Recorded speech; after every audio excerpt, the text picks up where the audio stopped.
Master, welcome back again to our channel. Panibagong araw, panibagong kabanata na naman ang pagsumasamayin natin ngayong araw na ito. At kung bago ka sa ating channel, pag-click ang subscribe button and hit the notification bell para updated kayo sa ating mga susunod na videos. So mga Master, bago natin simulan ang ating kabanata ngayong araw na ito, huwag po sana natin skip yung ads mga Master, no, dahil malaking bagay na po yan sa ating munting channel. So simulan na natin kabanata ngayong araw na ito. Let's go! Kabanata 1061 hanggang 1070. Kabanata 1061, may nangyayari na kakilakilabot, guro ng lambak. Habang pinapanood ang Papa Atres na figure ng Night Fairy, isang elder ng Ghost Valley ang nagsalita at nagtanong, habulin ba natin siya? Hindi mahulaan ang kilos ng taong ito at tila may aura ng isang Grandmaster. Kung aalis ka, baka hindi mo siya matalo.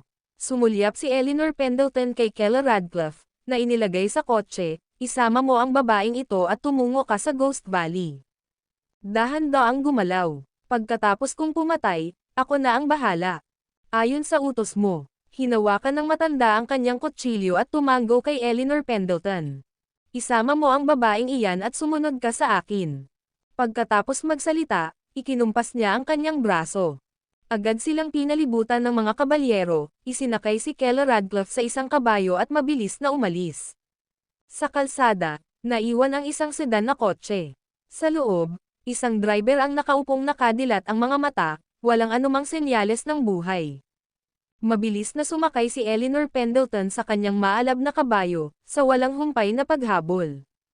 Ang mga kabayo ng Ghost Valley ay pawang mga kabayong pandigma. Isa sa 10,000. Ang bilis nila ay napakabilis, mas mabilis pa kaysa sa isang sedan na kotse. NONGO.SCO Omicron. Wala pang isang minuto, nakita ni Eleanor Pendleton ang anino na kakawala lang. Sa huli, ang diwata ng gabi ay tumatakbo ng naglalakad at hindi niya kayang paalisin si Pendleton. Bata, sa tingin mo ba kaya mong tumakbo? Malamig na ngumisi si Eleanor Pendleton, habang hawak ang isang mahabang kutsilyo habang pinapaandar ang kanyang kabayo. Oy, Sus Mariosep, gamit ang isang hiwa ng kanyang kutsilyo. Yumuko ang Night Fairy, iniiwasan ang atake sa isang napaka-awkward at magulong paraan. Mabuti na lang at may kakahuyan sa magkabilang gilid ng kalsada. Gamit ang momentum, gamulong siya pasulong, patuloy na tumatakas para iligtas ang kanyang buhay. Inikat ni Eleanor Pendleton ang ulo ng kabayo, nilalaro ang kanyang biktima na parang pas ang may daga, walang humpay na nanunuya. Tumakbo ka, tingnan natin kung saan ka makakapunta. Hindi siya nagmamadaling umalis pero gusto niyang pagurin ang Grandmaster na nasa harap niya, parang pagpapasyal sa aso hanggang sa mapagod ito. Ang saya, masaya ito. Hindi marami ang mga Grandmaster, at dahil nakatagpo na siya ng isa, hindi niya ito basta-basta mapapatay. Patuloy na dumagundong ang kabayong pandigma, at narating ang likuran ng diwata ng gabi sa pangalawang pagkakataon. Pinahinto ni Eleanor Pendleton ang kanyang kabayong pandigma. Samandal ang lalaki, nakasando sa likod ng kabayo. Oy, Sus Mariosep, 3 pana ang lumipad sa ere, hindi tumama sa dibdib ni Pendleton at bumaon sa katawan ng puno. Nakikipaglaro ka ba ng masama sa akin? Bumaba siya sa kabayo at naghiwa gamit ang kanyang kutsilyo. Pumutok, mabilis na bumagsak sa lupa ang diwata ng gabi, habang pinuputol ng mahabang kutsilyo ang puno sa likuran niya. Ang isang puno na 1 metro ang kapal, ay kasing dali ng paghiwa ng mga prutas at gulay sa harap ni Eleanor Pendleton. Napakasimple, wala tayong sama ng loob sa isa't isa, bakit mo pa ako kailangang pahirapan? Itinaas ng Night Fairy ang kanyang mga kamay, seryoso ang kanyang ekspresyon, pareho tayong mga Grandmaster, kailangan pa ba nating gawin ang ganito? Ang pagtataas ng kanyang mga kamay ay nangangahulugan ng pagsuko. Para sa isang Grandmaster, isa itong matinding kahihiyan. Pero wala siyang pakialam. Tao, espiritu na may 1,000 mukha. 1,000 mukha para sa 1,000 tao, dapat ba niyang pakialaman ang sarili niyang mukha? Sino ang mag-aakala na isa kang napakagandang babae? Sabi ni Eleanor Pendleton, bahagyang nagulat nang makita niya ng malinaw ang mukha ng Night Fairy. Napakabata pa, at isa ng Grandmaster. Inakala niyang lalaki ang kasama niya, pero hindi niya inaasahan na makakakilala siya ng isang babaeng may sapat na gulang. Ang diwata ng gabi, na nagkatawang tao kay Itay Huntington at ginagaya ang kanyang mapang-akit na asal, ay bihirang labanan ng mga lalaki. Oo, nang makitang medyo nabawasan ang bantay ng Panginoon ng Ghost Valley, lumuhad ang Night Fairy, bigyan po sana ninyo ng pagkakataong mabuhay ang dalagang ito. Debosyon. Same time siyang nanalangin. Hey, hindi ka naman masama, binibini. Sayang naman kung papatayin kita, pinaikit ni Eleanor Pendleton ang kanyang mga mata, yumuko at sinabing, bakit hindi ka sumama sa akin pabalik sa Ghost Valley? Maging lehitimong asawa ko. Kung susundin mo ako, mula ngayon ay tatamasahin mo ang walang hanggang kayamanan at karangalan. Kung magkakaroon tayo ng anak at lalaki ito, siya ang direktang magmamana ng Ghost Valley. Gustong-gusto niya ang isang babaeng mapang-akit. Mga lalaki, hindi nila kayang labanan ang ganitong uri ng tukso. Bukod pa rito, ang kanyang katayuan bilang isang Grandmaster ay medyo nakapagpaanteg kay Pendleton. Total, hindi pa naman siya nakakasama ng babaeng Grandmaster. Ang mga babaeng nakilala niya ay maaaring mga matatandang babae o mga matandang mainitin ang ulo. At ngayon, may nakita siyang napakagandang babae. Isang napakalaking swerte. Anong sabi mo, handa? Hawak ni Eleanor Pendleton ang isang mahabang kutsilyo sa isang kamay at pumitas ng bulaklak gamit ang isa pa sa nasasakupan ni Baron Gray. Pumili ng isa. Kailangan ba talagang ganito? Tumangala sa kanya si Night Fairy nang may kaawa-awang ekspresyon, may posibilidad ba na hayaan mo akong mabuhay? Ang bulaklak at ang kutsilyo ay sumisimbolo sa pagsuko at kamatayan. Imposible. Yumuko si Eleanor Pendleton at maingat na sinuring si Night Fairy. Habang tumitingin siya, lalo siyang natutokso. Sumama ka sa akin. Sige. Kinagat ni Night Fairy ang kanyang labi, ang kanyang mga mata ay puno ng pag-aatubili. Haha, tara na. Biglang humagalpak ng tawa si Eleanor Pendleton nang walang pakialam. Pero nang akmang iaabot na niya ang kamay niya, isang malamig na kislap ang dumaan. Kumabog. Lumipad palabas ang punyal sa kamay ni Night Fairy at tumama sa balikat ni Eleanor Pendleton. Humihingi ka ng kamatayan. Oy, sus Mariosep. Iwi na siwas ni Eleanor Pendleton ang kanyang mahabang kutsilyo, na naglalabas ng isang nakamamatay na aura. Naloko, labis siyang nagalit. Pinagdikit ni Night Fairy ang kanyang mga kamay at sinugod ang gilid ng mahabang kutsilyo, sinusubukang iwagwag ang sandata. Pero sa susunod na sandali, putok, sinuntok ni Eleanor Pendleton ang balikat niya ng malakas. Isang bugzo ng matinding sakit ang dumapo sa kanya, at si Night Fairy ay napalipad pabalik ng ilang metro. Sinakop ang puwang, tumakbo siya ng mabilis, nagpagulong-gulong pababa ng maliit na gilid ng burol. Sandit, hahabulin sana siya ni Eleanor Pendleton, ngunit biglang naramdaman niya ang sakit sa kanyang balikat. Dahan-dahan niyang hinugot ang punyal at sumangot. Nalasan, sus Mariosep na babae, haharapin kita sa darating na panahon. Kumalabog. Itinapon ni Eleanor Pendleton ang punyal at sumakay sa kanyang kabayo. Hindi naman masyadong malalim ang pagkalason, kailangan niyang mahanap ang mga pangunahing puwersa ng Ghost Valley para ligtas na makapag-detoxify. Kung hindi, kung atakihin ulit ang babaeng iyon, hindi ba't mapanganib iyon? Kuwait, Guro, sa Gonzales City, sa bubong ng gusali ng Titan Group. Habang dahan-daang lumalapag ang isang helikopter, tuwang-tuwa si Cosmo na tumakbo patungo rito. Bakit hindi ka nanatili sa bahay? Anong ginagawa mo rito?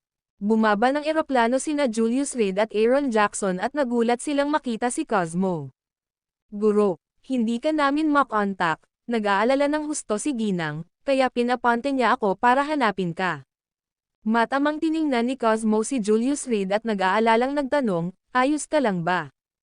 Ayos lang ako. Kinuha ni Julius Reed ang kanyang telepono at sinabing, tumawag ng direkta sa. Pero nang makita niyang nasira ang telepono dahil sa pagsabog ng bomba, kinailangan niyang lunukan ang mga salitang sasabihin niya sana. Paano mo nalaman na nandito ako? Iniabot ni Julius Reed ang sirang telepono kay Aaron Jackson, at tinanong niya ang Cosmo. Plano sana nilang maglakad pabalik sa Gonzales City. Nang mga panahong iyon, sira na ang telepono at hindi na makatawag o makatanggap ng mga tawag. Mabuti na lang at nagpadala si Miguel Abot ng isang helikopter na lumilipad sa highway ng probinsya upang tugisin sila. Nagkataon lang na nakita ko ang dalawang walang magawang figures sa ibaba. Tinawagan ko si Miguel Abbott, at sabi niya nakasakay ka ng helicopter at baka malapit ka nang dumating. Kinuha ni Cosmo ang kanyang telepono at agad na tinawagan si Kela Radcliffe, umaasang mapapapanatag ang loob ng asawa ng kanyang amo. Pero sa kabilang linya, walang sumasagot sa tawag. Anong nangyayari? Kinuha ni Julius Reed ang telepono, habang nakakunot ang noo niya. Walang sumasagot. Si Lillian Thompson ang nagyaya sa akin na lumabas, sabi ni Cosmo, na medyo kinakabahan din nang hindi sumagot si Kela Radcliffe. Huwag magpanik. Tinawagan ni Julius Reed ang numero ni Lillian Thompson gamit ang telepono ni Cosmo, ngunit hindi rin ito makontak. Bumalik na tayo. Nang mapagtanto niyang may mali, ibinalik niya ang telepono kay Cosmo at agad na inutusan si Aaron Jackson, tingnan mo. Mag-ayos ka na agad nang mag-iimbestiga, wala siguro si Kela Radcliffe sa villa. Pagkatapos magsalita, sumakay si Julius Reed ng elevator papunta sa unang palapag. Sumakay siya sa sedan na minamaneho ni Cosmo at mabilis na umuwi ng walang kahirap-hirap. Ang video na ito ay edited by Urban Storytelling. Kabanata 1062, Ang Paghabol, Panginoon. Sa loob ng kotse, patuloy na dinadial ni Cosmo ang numero ni Kela Radcliffe. Pero walang sino man ang sumagot, walang sino man. Ang kanyang ina, siya. Ayos lang. Nanatili ang tingin ni Julius Reed sa daan, mahigpit na nakahawak sa manibela, habang ang bilis ng sasakyan ay pumailan lang sa 120. Mabuti na lang at walang gaanong sasakyan sa lungsod kapag gabi, bukod pa sa mahusay niyang pagmamaneho. Wala pang 15 minuto, huminto ang sasakyan sa harap ng maliit na bahay na istilong kanluranin. Kuya, oy, Sus Mariosep, sa pasukan ng bahay na istilong kanluranin. Nakatayo ang mga disipulo ng Wilson Pavilion na nakabuka ang dibdib. NON.co Omicron. Nakaalis na ba si Kela Radcliffe? Ibinaba ni Julius Reed ang bintana, piniling huwag lumabas ng kotse. Umalis si Miss Radcliffe mga kalahating oras na ang nakalipas kasama si Miss Lillian Thompson at isa pang babae. Itinuro ang direksyon ng hilaga, sinabi ng disipulo ng Wilson Pavilion, bago umalis, partikular na inutusan ako ni Miss Thompson na ibigay ito sa iyo pagbalik mo. Pagkatapos niyang sabihin iyon ay may kinuha siyang maliit na kahon mula sa kanyang bulsa. Iniabot niya ito. Sige, lumubog ang puso ni Julius Reed. Tunay nga, may nangyari. Wala si Kela Radcliffe sa silid, na nangangahulugan na siya ay naakit palabas. Kung ang dalawang Grandmaster, sina Night Fairy at Lillian Thompson, ay hindi masisiguro ang kaligtasan ni Kela Radcliffe. Kung gayon ay tiyak na malaking problema iyon. Sa kaisipang iyon, binuksan ni Julius Reed ang kahon na hawak niya. Si Lillian Thompson ay naging kanyang katulong, na sumunod kay Julius Reed sa loob ng mga dekada. Palagi siyang metikuloso sa kanyang trabaho at nag-iiwan ng espasyo para sa mga hindi inaasahang pangyayari. Kung kahit si Lillian Thompson ay hindi napigilan si Kela Radcliffe, nangangahulugan ito na ang kanyang asawa ay tiyak na may nakakahimok na dahilan para umalis. Sa loob ng kahon ay may isang voice recorder. Napakadelikado. Pinindot ni Julius Reed ang play button, at agad na kumabog ang kanyang puso. Kamahalan, nakatanggap ng tawag sa telepono si Kela Radcliffe na nagsasabing ang kanyang matalik na kaibigang si Anna Harris ay naaksidente sa sasakyan at nasa kritikal na kondisyon. Hindi ko siya mapigilan, kaya kinailangan ko siyang samahan sa Gonzales City Central Hospital. Pero nakaon ang location service ng cellphone ko, at palihim ko itong isinilid sa bulsa ni Kela Radcliffe. Kung mawalan ako ng contact, pwede mong direktang hanapin si Kela Radcliffe batay dito. Babantayan ko siya gamit ang aking buhay, at hindi kita bibigwin, Panginoon ko. Unti-unting lumabas mula sa voice recorder ang magnetikong boses ni Lillian Thompson. Anna Harris. Pagkarinig sa tatlong salitang ito, dinurog ng kanang kamay ni Julius Reed ang voice recorder. Kung ikaw talaga si Baylor Davenport, tiyak na papatayin kita. Ang mga pangyayari sa The North Sea ay personal na ipinaalam sa kanya ni Lillian Thompson. Pero ngayon, dahil nasugatan na si Anna Harris, bakit hindi napigilan ni Lillian Thompson si Kela Radcliffe? Hindi kaya niya alam na isa itong patibong. Imposible. Kahit alam mong nagkukunwaring nasugatan si Baylor Davenport, inilabas pa rin ni Lillian Thompson si Kela Radcliffe, tiyak na may dahilan. Bigla siyang yumuko at matamang tumitig sa basag na voice recorder na hawak niya. Sa loob, may maliit na piraso ng papel talaga. Mabilis na itinapon ni Julius Reed ang sirang voice recorder palabas ng bintana at iniladlad ang sulat na hawak niya. Dahil nakita ko na ang mga pamamaraan ni Night Fairy ngayon, pinaghihinalaan kong maaaring hindi si Anna Harris. Pero kakaibang tao si Night Fairy, at duda ako sa katapatan niya. Ang paglalakbay na ito ay upang mapatunayan ang katotohanan. Nakasulat sa sulat ang napakagaspang na sulat kamay ni Lillian Thompson. Tila isinulat ito ng labis na pagmamadali, sa ilalim ng pagmamadali. Diwata ng gabi, Anna Harris. Sumandal si Julius Reed sa kanyang upuan, pinag-iisipan ang pangungusap na ito. Guro, ano po ang ibig sabihin ng, si Anna Harris ay maaaring hindi si Anna Harris? Sinulyapan ni Cosmo ang sulat sa gilid, nahihirapang intindihin ang kahulugan nito. Medyo nahihilo. Kayang magbalat kayo ni Night Fairy bilang ibang tao. Dahil nakamaskara siya, mahirap siyang mapansin ng iba. Noong nakasalamuha ko si Aaron Jackson dati, muntik na akong malinlang. Kaya tila napatunayan na ni Lillian Thompson na mayroon ngang isang Anna Harris, ngunit mahirap matukoy kung siya nga ang tunay na Anna Harris. Maaaring magbalat kayo si Baylor Davenport bilang si Anna Harris at nagkukubli malapit kay Kella Radcliffe. Napangiwi si Julius Reed, marahang hinihimas ang kanyang mga sentido. Lalong nagiging komplikado ang sitwasyon. Kung totoo nga ito, tiyak na alam ni Night Fairy ang tungkol kay Anna Harris. Markang paywa. Kahit na, maaari rin itong malapit na nauugnay sa North Sea. Cellphone. Dinampot niya ang cellphone ni Cosmo at tinawagan ang numero ni Templeton Lena. Magsama kayo ng mga tao at bantayan ninyong mabuti ang Central Hospital sa Gonzales City, isang pasyenteng nagngangalang Anna Harris. Tandaan mo, bantayan mo siyang mabuti. Naiintindihan ko.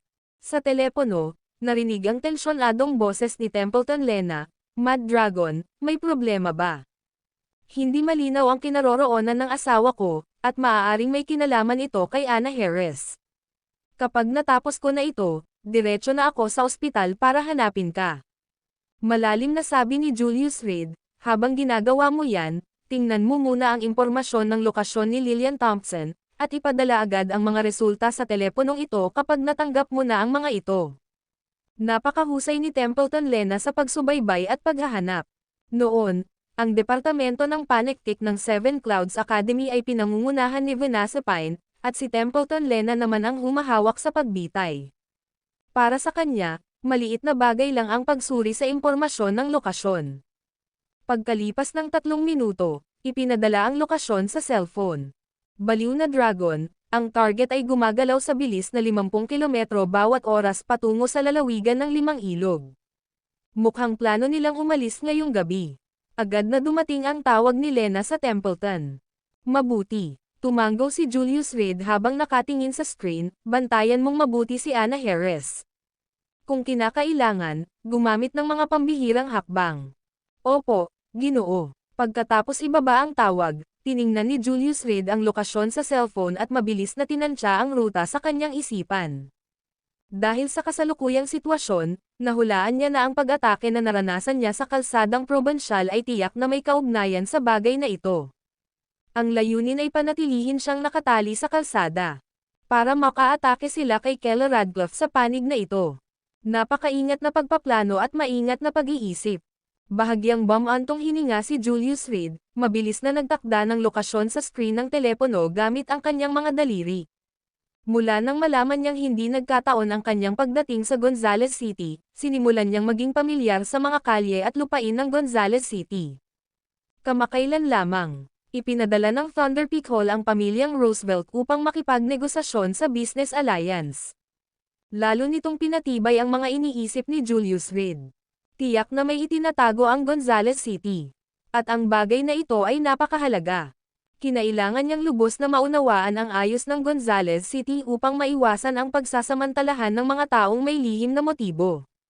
Mula sa pulang tuldok sa mapa, upang lisanin ang lalawigan ng Five River. Kailangan niyang dumaan sa 3 kalsada. Ang minarkahan niya ang pinakaligtas at ang pinakamalapad din. Base sa bilis ng paggalaw, dapat ay maayos silang maarang ng Wolf Cavalry na nakapwesto roon. Malamig na Nelson, dalhin mo ang iyong Wolf Cavalry sa mga koordinasyon na ipinadala ko.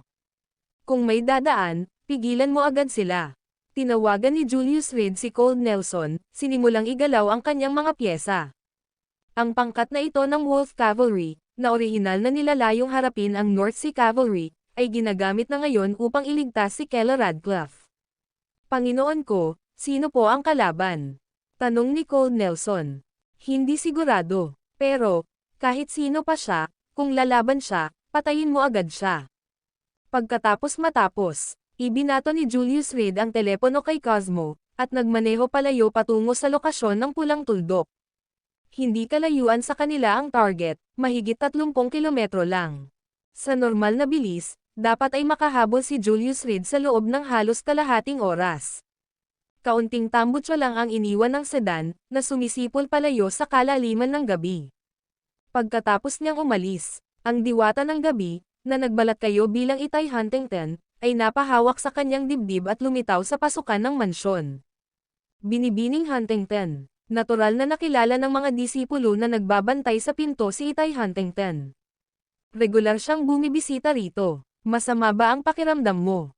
Nang makita ang Night Fairy na nakahawak sa kanyang dibdib, nagtanong sila ng may pag-aalala. Walang problema. Huminga ng malalim ang Night Fairy, habang tinitingnan ang mga marka ng gulong sa lupa, bumalik na ba si Julius? Kakaalis lang. Sumagot ng tapat ang mga gwardya. Hindi na nagsalita pa ang Night Fairy at dumiretso na papasok sa mansyon. Ang video na ito ay edited by Urban Storytelling. Kabanata 1063, isang lalaki ang nagbabantay sa paso sa pagitan ng lalawigan ng Five River at lungsod ng Gonzales. Mayroong malawak na bahagi ng kakahuyan. Mabundok ang lungsod ng Gonzales na may bako-bakong mga kalsada. Sa sandaling ito, natigilan ang lahat ng mga tao sa Ghost Valley. Nagtayo sila ng kampo sa isang kagubatan na 70 kilometro ang layo mula sa lalawigan ng Five River. Patag ang lupain dito at umaabot hanggang sa abot ng mata. Kahit may mga puno, wala pa ring bakas ng tirahan ng tao. Guro ng lambak, bumaba sa kabayo ang isang elder ng Ghost Valley at tumayo sa tabi ni Eleanor Pendleton. Mukhang medyo ligtas ang lugar na ito, alam mo ba? Dito na tayo tumira. Si Eleanor Pendleton ay nakasakay sa isang matangkad na kabayo, medyo mapatla ang kanyang kutis. Matapos suriin ang paligid upang matiyak ang kaligtasan, tumalon siya pababa mula sa likuran ng kanyang kabayo. Pagkatapos, isang disipulo ng Ghost Valley ang kumuha ng isang maliit na unan. Inilagay nila ito sa lupa. Mag-ingat kayo. Pagkatapos magsalita, umupo si Eleanor Pendleton nang nakakross ang mga paa sa unan. Pinagsalikop niya ang mga kamay, at mariing nakapikit ang mga mata. Ang balikat na tinamaan ng espada ni Night Fairy ay nalasan ng isang matapang na lason. Mabuti na lang at regular na nakipagtulungan si Eleanor Pendleton sa Medicine King Valley, at pagkatapos uminom ng ilang tableta para sa antidote, sinimulan niyang gamitin ang natatanging sikretong pamamaraan ng Ghost Valley para ilabas ang natitirang lason sa kanyang katawan. Lumipas ang halos kalahating oras. Dahan-daang tumayo si Eleanor Pendleton mula sa pagkakaupo. Labis na gumaan ang kanyang kutis. Kumpara sa kalahating oras kanina, parang ibang tao siya. Guro ng lambak, ayos lang ba kayo? Mahinahong tanong ng matanda. Gumaling na ako, walang seryosong nangyari. Huminga siya ng malalim at dahan-daang inikot ang mga balikat. Kahit na na-neutralize na ang lason, nananatili pa rin ang sakit sa sugat.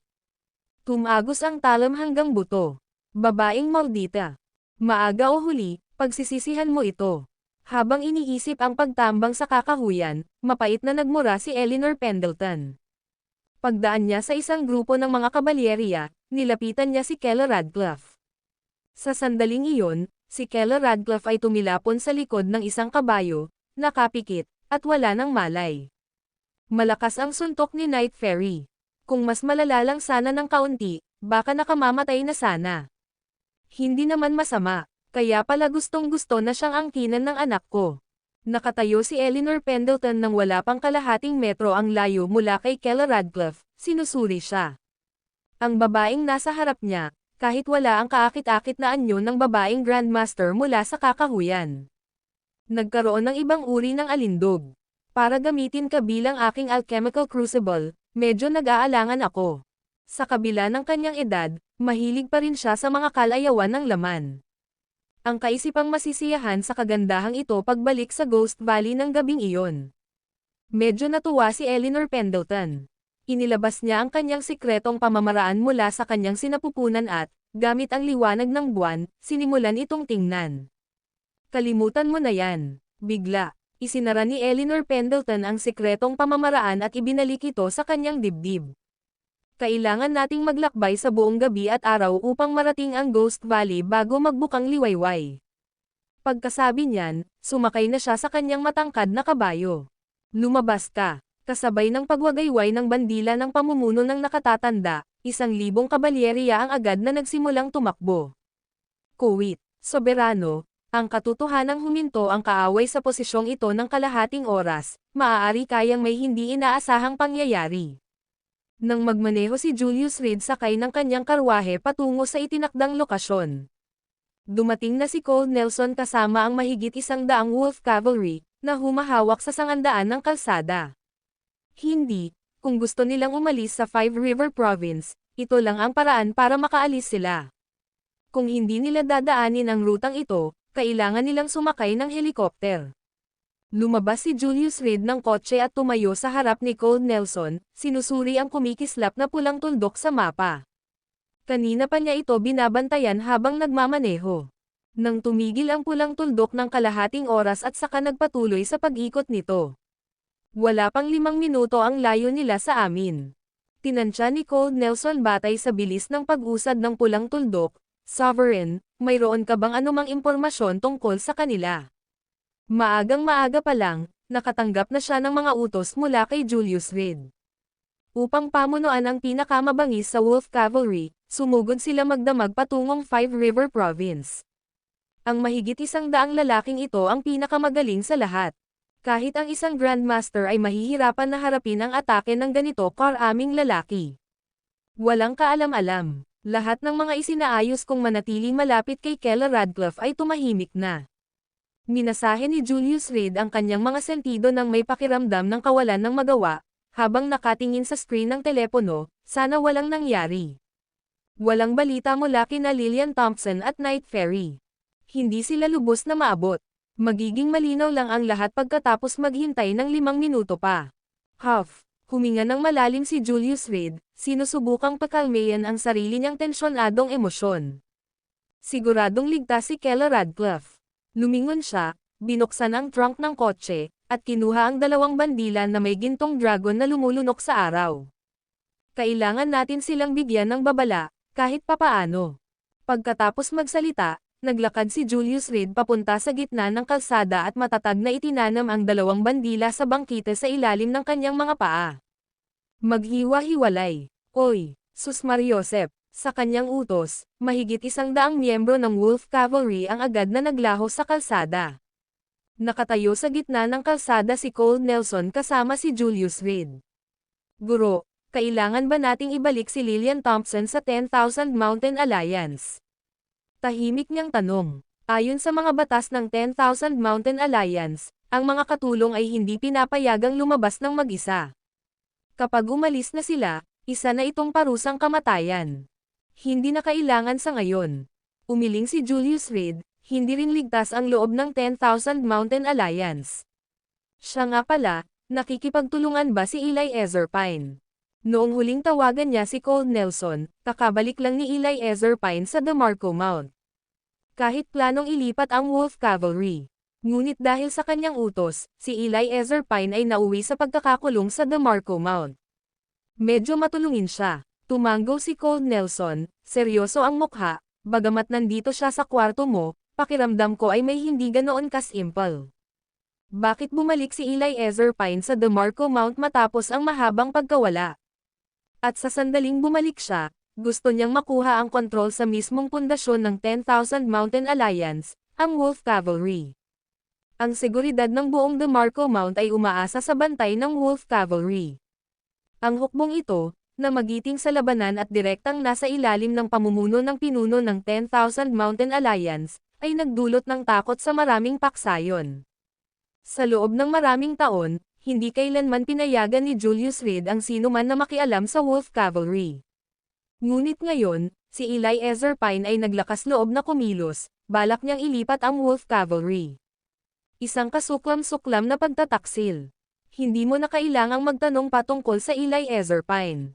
Basta't siguraduhin mong nakakulong siya sa silid at hindi makakausap ang mundo sa labas, tama na yan. Sabi ni Julius Reed, ang mga kamay ay nakakuyom sa likuran niya, at nakapikit ang mga mata sa harap, kasama si Lillian Thompson. Sila ang aking mga tao, at ako lamang ang maaaring magtanong sa kanila. Naiintindihan ko. Tumanggaw si Cole Nelson at tumingin din sa unahan. Tila bahagyang nanginag ang lupang tinatapakan nila. Inilabas niya ang kanyang telepono. Ang mga pulang tuldok sa screen ay halos eksaktong nakapatong sa kanilang kasalukuyang lokasyon. Ang tunog ng mga humahampas na paa ay lalong lumakas at lumino. Maaari ba itong maging isang pangkat ng kabalyeriya?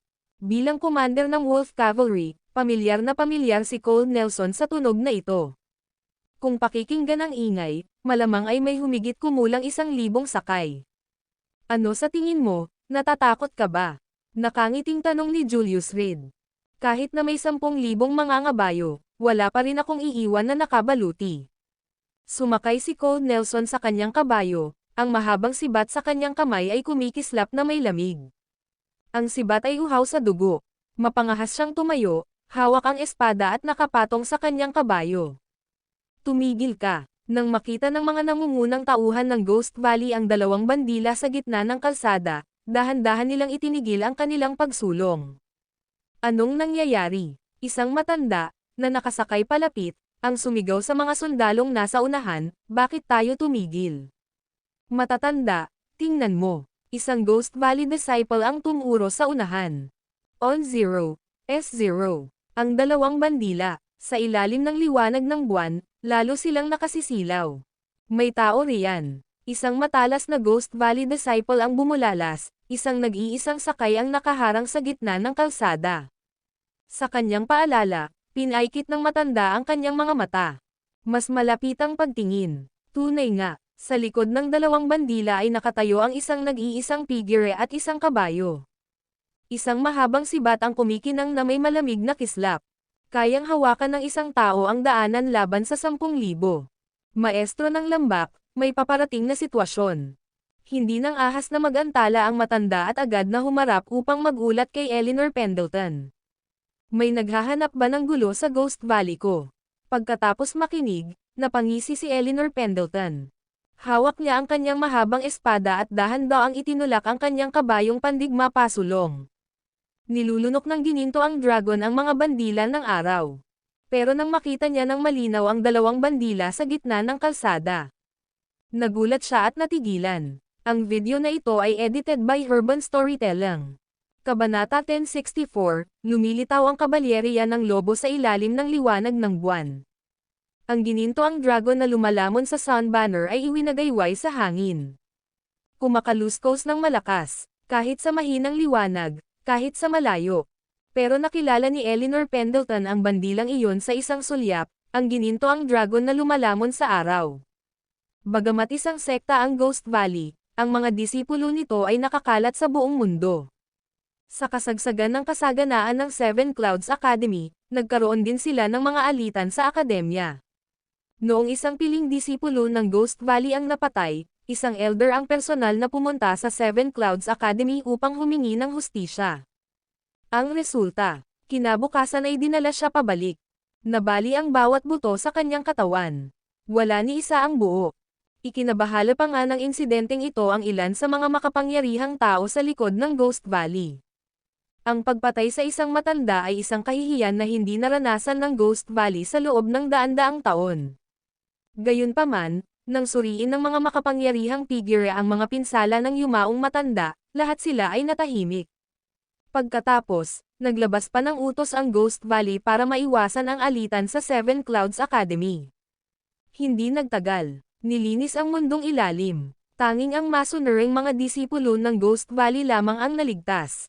Ngayon, makikita na naman natin ang gininto ang dragon na lumalamon sa sun banner. Labis na nagulat si Eleanor Pendleton. Marami nga siyang narinig na alamat tungkol sa Seven Clouds Academy kamakailan lang, pero hindi niya inaasahan na makakaharap niya ito mismo. Maestro ng lambak, dapat ba tayong dumiretso rito? Sumakay ang matanda sa kanyang kabayo sa tabi ni Eleanor Pendleton, isa lang sila, at mahigit 1,000 tauhan tayo. Hanggat susugod tayo at papatay, kahit na mayroon siyang 3 ulo at 6 na braso, tatapakan pa rin siya hanggang sa maging giniling na karne. Hindi. Umiling si Eleanor Pendleton at sumigaw patungo sa kabilang panig, sino ang pupunta roon? Gayunpaman, walang tugon. Katahimikan. Ang kabalyero sa likod ng gininto ang dragon na lumalamon sa sun banner ay parang isang estatwa. Hindi umiimik. Ako si Eleanor Pendleton, maaari ko bang malaman ang iyong kagalang-galang na pangalan? Pinagsalikop ni Eleanor Pendleton ang kanyang mga kamay at muling sumigaw. Ang gininto ang dragon na lumalamon sa sun banner ay hindi dapat paglaruan. Kahit na may 1,000 pang hukbo sa likuran niya. Kailangan pa ring umamin ng ilang batayan. Ang pumatay sa iyo. Nang marinig ang pangalang Eleanor Pendleton, nagulat si Cole Nelson, saka malamig na tumawa. Eleanor Pendleton, bakit hindi ka tumuloy sa Ghost Valley? Ano ang nagdala sa iyo sa Gonzales City? Ghost Valley, natural lang na alam niya iyon. Sa mga sekta, ang lakas ng Ghost Valley ang nangunguna. Ngunit ang tunay na dapat katakutin ay ang mga makapangyarihang tao sa likod ng Ghost Valley. Ang buong Ghost Valley, kasama na ang Valley Master mismo. Sila ay ngunit ang mga mukha ay itinulak sa unahan. Ang mga tunay na kilalang tao sa likod ng mga eksena, sila ang pinakamalakas na top-tier masters. Ngunit bago ang 10,000 Mountain Alliance, lahat ng nilalang ay pantay-pantay.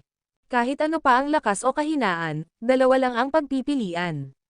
Sumuko, o mamatay. Sino ka? Nagulat si Eleanor Pendleton. Dahil alam niya ang pangalan niya at siya ang Valley Master ng Ghost Valley, malamang galing sa isang sekta ang estranghero. Pero, sa kalaliman ng gabi, aling sekta ang walang kabuluhang harang sa kanilang daan pabalik sa Ghost Valley? Sabi ko na nga ba, ako ang papatay sa'yo. Hinawakan ni Cole Nelson ang mahabang sibat sa kanyang kamay at malamig na sinabi, Eleanor Pendleton, nakabihag ka ba ng babae? Habang binibigkas ang pangungusap na ito, bahagyang kumunat ang noo ni Julius Reed. Lambak ng multo. Sa Moon City, personal niyang pinugutan ng ulo ang Little Valley Master ng Ghost Valley. Ibiniti niya ang ulo ng Little Valley Master kasama ang mga ulo ng 4 na banal na general sa mga pintuan ng Ghost Valley. Ngayon, hindi lang hindi natuto ang Ghost Valley, kundi personal na kumilos ang kanilang Valley Master at muling pinuntirya si Keller Radcliffe. Hindi ito matitiis, talagang hindi matitiis. Dahil kamatayan ang hinihiling nila, pagsasamahin niyang muli ang mag-amang ito sa impyerno. Isang babae. Naningkit ang mga mata ni Eleanor Pendleton, at sinimulan niyang timbangin ang kanyang mga pagpipilian. Pero sa salita, tahasan niya itong itinanggi. Ang Ghost Valley ay nasa isang routine patrol lamang, wala kaming kilalang babae. Isa pa, sino ka ba talaga? Ano ang kaugnayan mo sa dalawang gininto ang dragon na ito na lumalamon sa mga sun banner? Imposibleng walang koneksyon ang sekta sa Seven Clouds Academy. Sa loob ng 7 taon ng kasagsagan ng Seven Clouds Academy, aktibo lamang sila sa underworld at hindi nakikialam sa mga sekta. Pero ang lalaking nasa harap niya, dahil alam niya ang kanyang pagkakakilanlan, ay tiyak na may kaugnayan sa mga sekta. Naguluhan si Eleanor Pendleton, puno ng pagdududa. Kung mapilit mang manday ang kabilang panig, wala siyang pakialam kung pumatay siya. Kumusta naman ang Seven Clouds Academy? Naging kasaysayan na iyon. Eleanor Pendleton, nagsisinungaling ka pa rin ba? Kung makakita ako ng babae sa iyong mga kawal, ano ang gagawin mo? Itinaas ni Cole Nelson ang kanyang mahabang sibat. Ang dulo ng sibat, sa ilalim ng liwanag ng buwan, ay kumikinang sa nakakabighaning liwanag. Napakapangahas. Galit na sigaw ni Eleanor Pendleton, pinagmukha kita ng masama, at talagang iniisip mo na espesyal ka. Dahil gusto mo nang mamatay, ipagkakaluob ko ang hiling mo. Pagkatapos niyang sabihin iyon, iwinagayway niya ang kanyang mahabang sable at nagutos, sugod. Patayin. Halos 100 kabalyeriya, na nakawayway ang kanilang mahahabang sable, ay sumugod diretso kay Cole Nelson sa gitna ng kalsada. Hey, yumuko si Cole Nelson, may bahid ng ngiti na lumilitaw sa gilid ng kanyang labi.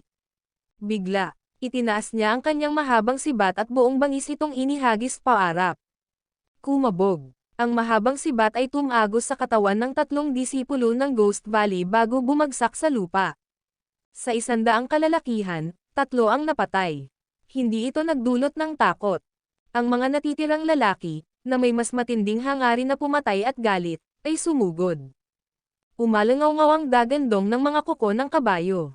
Pero bigla, nagsimulang manginig ang lupa. Nataranta ang mga kabayo ng mga disipulo ng Ghost Valley. Tingnan mo, ano yan? Isang taong may matatalas na mata ang agad na nakapansin sa maitim na anino na unti-unting lumilitaw sa likuran ng lalaki. Ang pagyanig ng lupa ay dulot ng mismong mga anino na iyon. Patayin! Sumigaw ang nangungunang disipulo ng Ghost Valley, hanggang sa kamatayan. Para sa kaluwalhatian at tagumpay. Patayin! Isang langit na puno ng mga sigaw ng digmaan.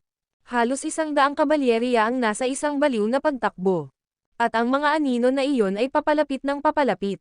30 metro, 10 metro, 5 metro, 3 metro, on 0, S Omicron. Nang wala pang 1 metro ang layo ng dalawang panig ay saka lamang malinaw na nakita ng mga disipulo ng Ghost Valley kung ano ang mga anino. Mga kabalyeriya sila, mabigat na kabalyeriya, nakabaluti hanggang ngipin, mabibigat na kabalyeriya. Maging ang mga kabayong pandigma ay nakasuot ng makakapal na baluti na bakal. Bam! Tunog! Sa isang iglap, natamba ang mga lalaki at kabayo. Ang mga walang protektadong kabayong pandigma ng Ghost Valley, na bumangga sa mabibigat na baluti, ay nagpakawala ng malungkot na sigaw. At ang mga kabalyeriya sa likuran ay dinaanan ang kanilang mga kapatid sa harap nila sa ilalim ng kanilang mga kuko. Kumabog. Ilang dosenang mahahabang sibat ang nakausli mula sa likuran ng mabibigat na kabalyeriya. Sinubukan ng mga disipulo ng Ghost Valley na hilahin ang kanilang mga kabayo, ngunit napakabilis ng kanilang mga kabayo. Wala silang magawa kundi panoorin ang mahahabang sibat na tumatagos sa kanilang mga katawan. Nahuhulog dahil sa pag-aatubili at takot. Anong klaseng mga halimaw ito? Namanhid ang mga anit ng natitirang mga disipulo ng Ghost Valley dahil sa takot. Sila ay mga sect disciples, bawat isa ay may kanya-kanyang kakayahan. Dagdag pa rito, dahil sa natatanging mga kabayong pandigman ng Ghost Valley, kadalasan ay maraming kalaban ang maaaring talunin ng isang tao. Pero ngayon, karamihan sa kanila ay patay o nasugatan.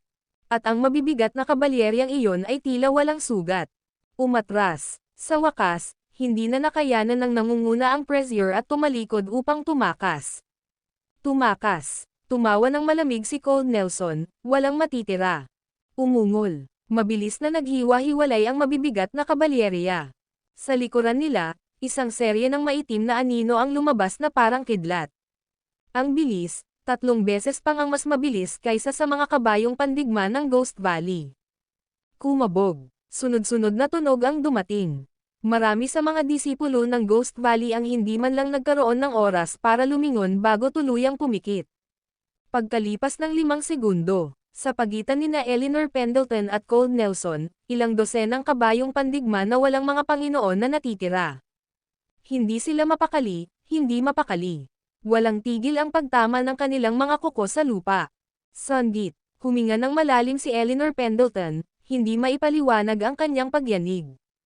At sa likod niya, nakatitig ang mga kabalyeriya ng Ghost Valley ng dilat ang mga mata, lubos na nawalan ng sigla. Pagpatay. Isang ganap na pagpatay. Elinor Pendleton, narinig mo na ba ang tungkol sa Wolf Cavalry?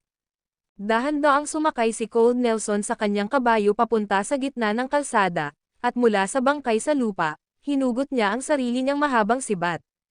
Kapag lumitaw ang kabalyeriya ng mga lobo, maging ang mga Diyos at demonyo ay umiiyak. Pinunasan niya ang dugo sa dulo ng sibat, walang pakialam na sinabi. Ang video na ito ay edited by Urban Storytelling.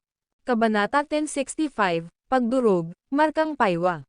Nang lumitaw ang kabalyeriya ng mga lobo, tumatangis ang mga Diyos at demonyo.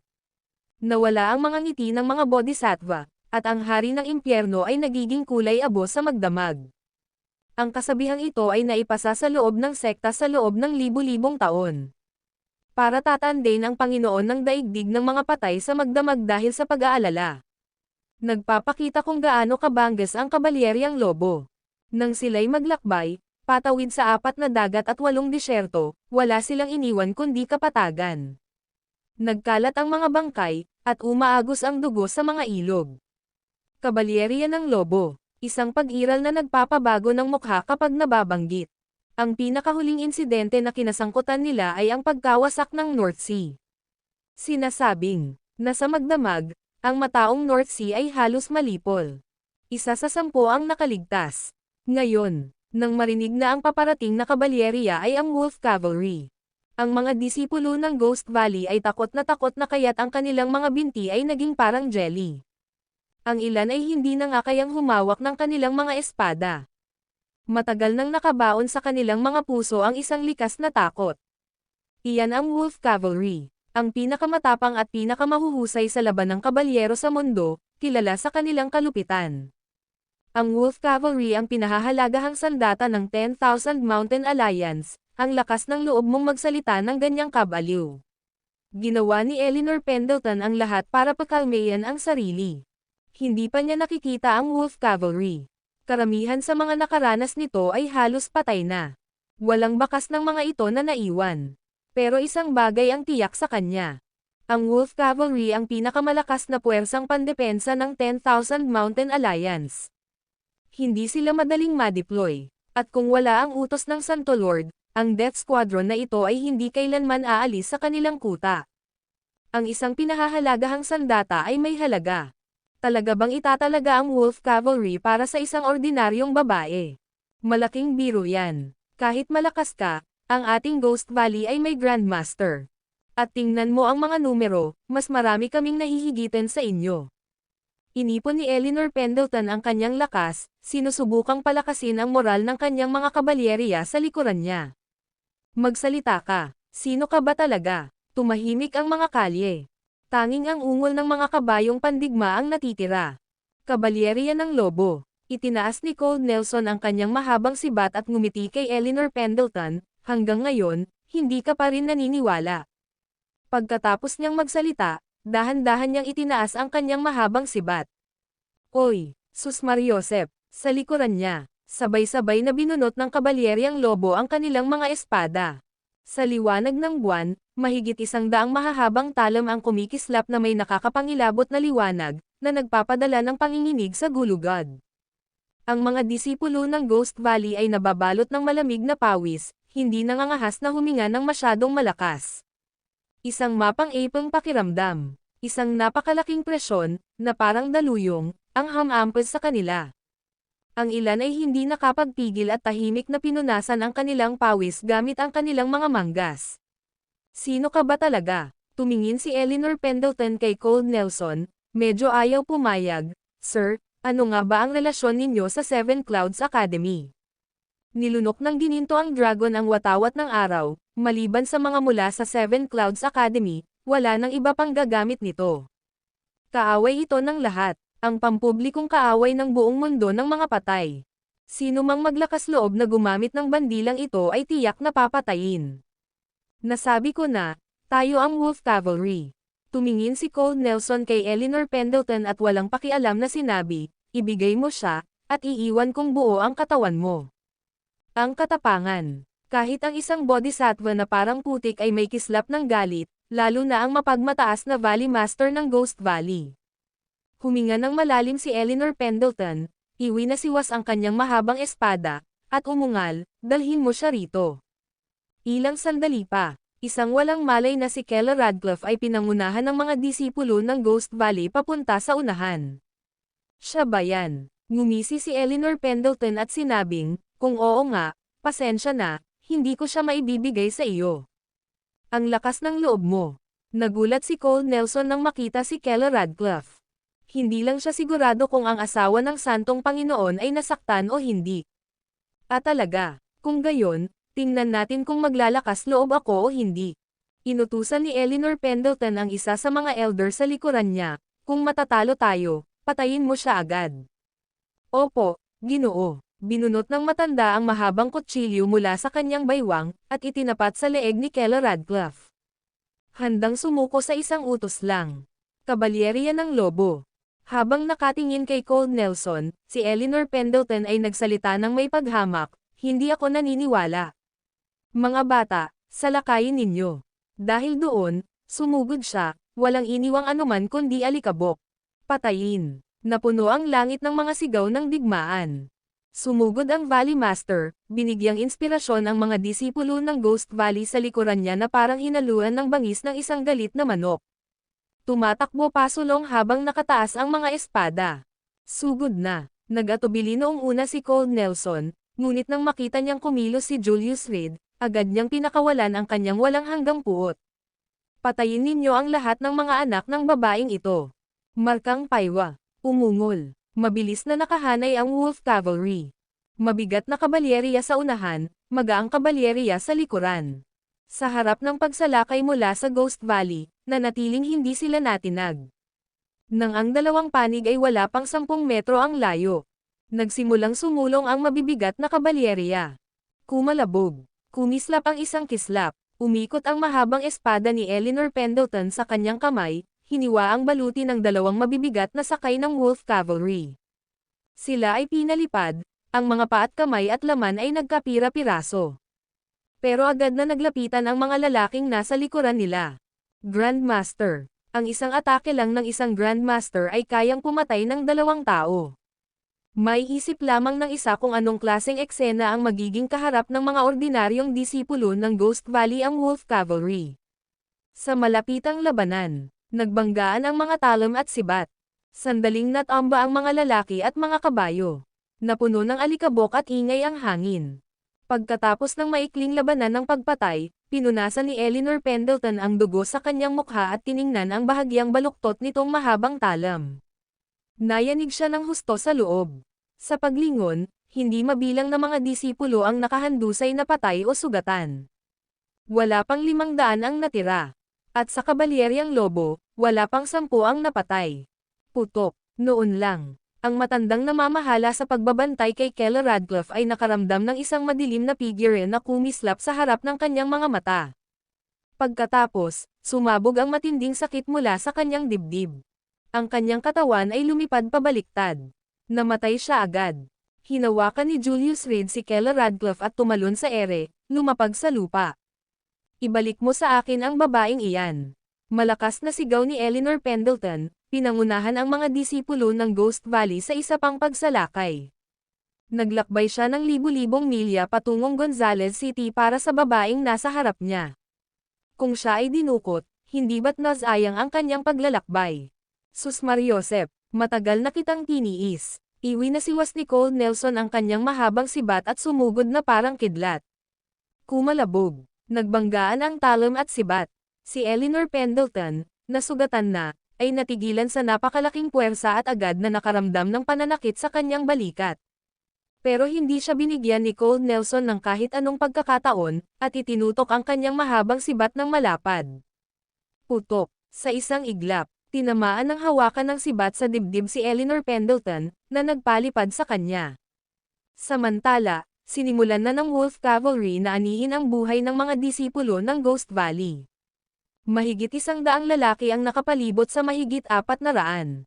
At lalong humihigpit ang bilog. Nang marinig ang walang tigil na mga sigaw sa loob, namutla ang mukha ni Eleanor Pendleton. At sa harap niya, isa na namang mahabang sibat ang nakatutok sa kanya. Kumalabog. NONG-0, si Omicron. Hawak ni Eleanor Pendleton ang kanyang mahabang talam at marahas itong hiniwa sa tangkay ng sibat ni Cole Nelson. Pareho silang mga Grandmaster. Bagamat nasugatan si Eleanor Pendleton, siya pa rin ang Valley Master ng Ghost Valley. Medyo magulo ang kanyang pag-iwas, pero kinaya niya naman ng madali. Nagliwanag ang kalye dahil sa mga kislap ng liwanag. Pahina ng pahina ang mga sigaw. Sa huli, unti-unting naghiwa-hiwalay ang Wolf Cavalry. Sa kalye, ang dugo ay bumuo ng mga ilog. Maging ang hangin ay napuno ng masangsang na amoy ng dugo. "Umalis ka." Inilagay ni Julius Reed si Keller Radcliffe sa likurang upuan ng karwahe at, matapos mapatunayang wala siya sa panganib na nagbabanta sa buhay, humarap siya para sumali sa labanan. Ang maglakas loob pang ang hulihin ang asawa niya. Putok, malabo na lamang ang nakita ni Eleanor Pendleton sa kanyang harapan. Ang kanyang mga tadyang ay tuluyang nabasag sa kanyang dibdib. Sandit, naikuyong niya ang kanyang mga kamao, ang kanyang mahabang espada ay nahulog sa tabi niya. Takot, sakit, at gulat. Napuno ang isip niya. Natamba siya sa isang atake lang. Lumingon si Eleanor Pendleton. Nagkalat ang mga bangkay kung saan-saan. Wala ni isa sa libo-libo mula sa Ghost Valley ang nakaligtas. Tila ang Wolf Cavalry mismo ang Grim Reaper. Tahimik na tahimik. Maayos silang nakapila sa kalye, nakatitig ng diretso sa kanya. Mahigit 100 pares ng mga mata ang parang mahigit 100 kutsilyo. Pinaparamdam nito kay Eleanor Pendleton ang lamig sa kanyang likod. Magsalita ka, kung sino ang nagpadala sa iyo. Lumapit si Julius Reed sa kanya at malamig na sinabi, "Babae ko, hindi ka maaaring humawak." Ang video na ito ay edited by Urban Storytelling. Kabanata 1066, desperado na si Eleanor Pendleton, ang babae mo. Napahawak si Eleanor Pendleton sa kanyang dibdib, nakatingin sa lalaking kakatulak lang sa kanya, medyo nagtataka ang tono, ikaw ay Julius Reed, ang asawa ni Keller Radcliffe na si Julius Reed. Ang kalaban ng buong Ghost Valley. Pero hindi niya inaasahan na makakasalubong niya ito rito. Sinasabi nila na ang mga kalaban ay partikular na nakakaakit ng pansin kapag sila ay nagkikita. Ngunit takot lamang ang nararamdaman ni Eleanor Pendleton ngayon. Oo nga, iniabot ni Julius Reed ang kanyang kamay, at agad na inabot sa kanya ni Cole Nelson ang isang mahabang kutsilyo na kumikinang sa malamig na liwanag. Sa liwanag ng buwan, ang kanyang balak pumatay ay nakapangangilabot. Noon, ako mismo ang pumugot ng ulo ng anak mo. Ngayon, ayos lang sa akin na bunutin muli ang kutsilyo ko para pagisahin kayong muli ng anak mo. Pagkatapos magsalita, hawak niya ang mahabang kutsilyo sa isang kamay at nilagpasan ang ulo ni Eleanor Pendleton. Hindi. Nagkaroon ng hindi pagkakaunawaan. May hindi pagkakaunawaan dito. Bumagsak si Eleanor Pendleton sa lupa, at palpak na natamba pa atras. Pero sa isang galaw lang, nakaramdam siya ng matinding sakit mula sa loob ng kanyang dibdib. Ang mga tadyang niya, malamang nabali. Umaagos din ang dugo mula sa gilid ng kanyang bibig. Ngunit ang malakas na kagustuhang mabuhay ay nagtulak pa rin sa kanya na itaas ang kanyang kamay, nanginginig habang sumisigaw ng, maling pagkakaintindi. Hindi talaga ito pagkakaintindihan. Hindi niya kailanman inakala na si Julius Reed ay isang Grandmaster. Ang isang galaw na iyon ngayon lang ay nag-iwan sa kanya ng ganap na kawalan ng kapangyarihan upang gumanti. Hindi man kasing husay ng mga Grandmaster ang mga kasanayan ni Eleanor Pendleton, hindi rin naman ito pangit. Sino mang kayang pumatay sa kanya sa isang galaw ay tiyak na isa sa mga nangungunang eksperto sa mga Grandmaster. Pero, paano kaya ito nangyari? Hindi pa niya naririnig ang tungkol sa ganoong tao.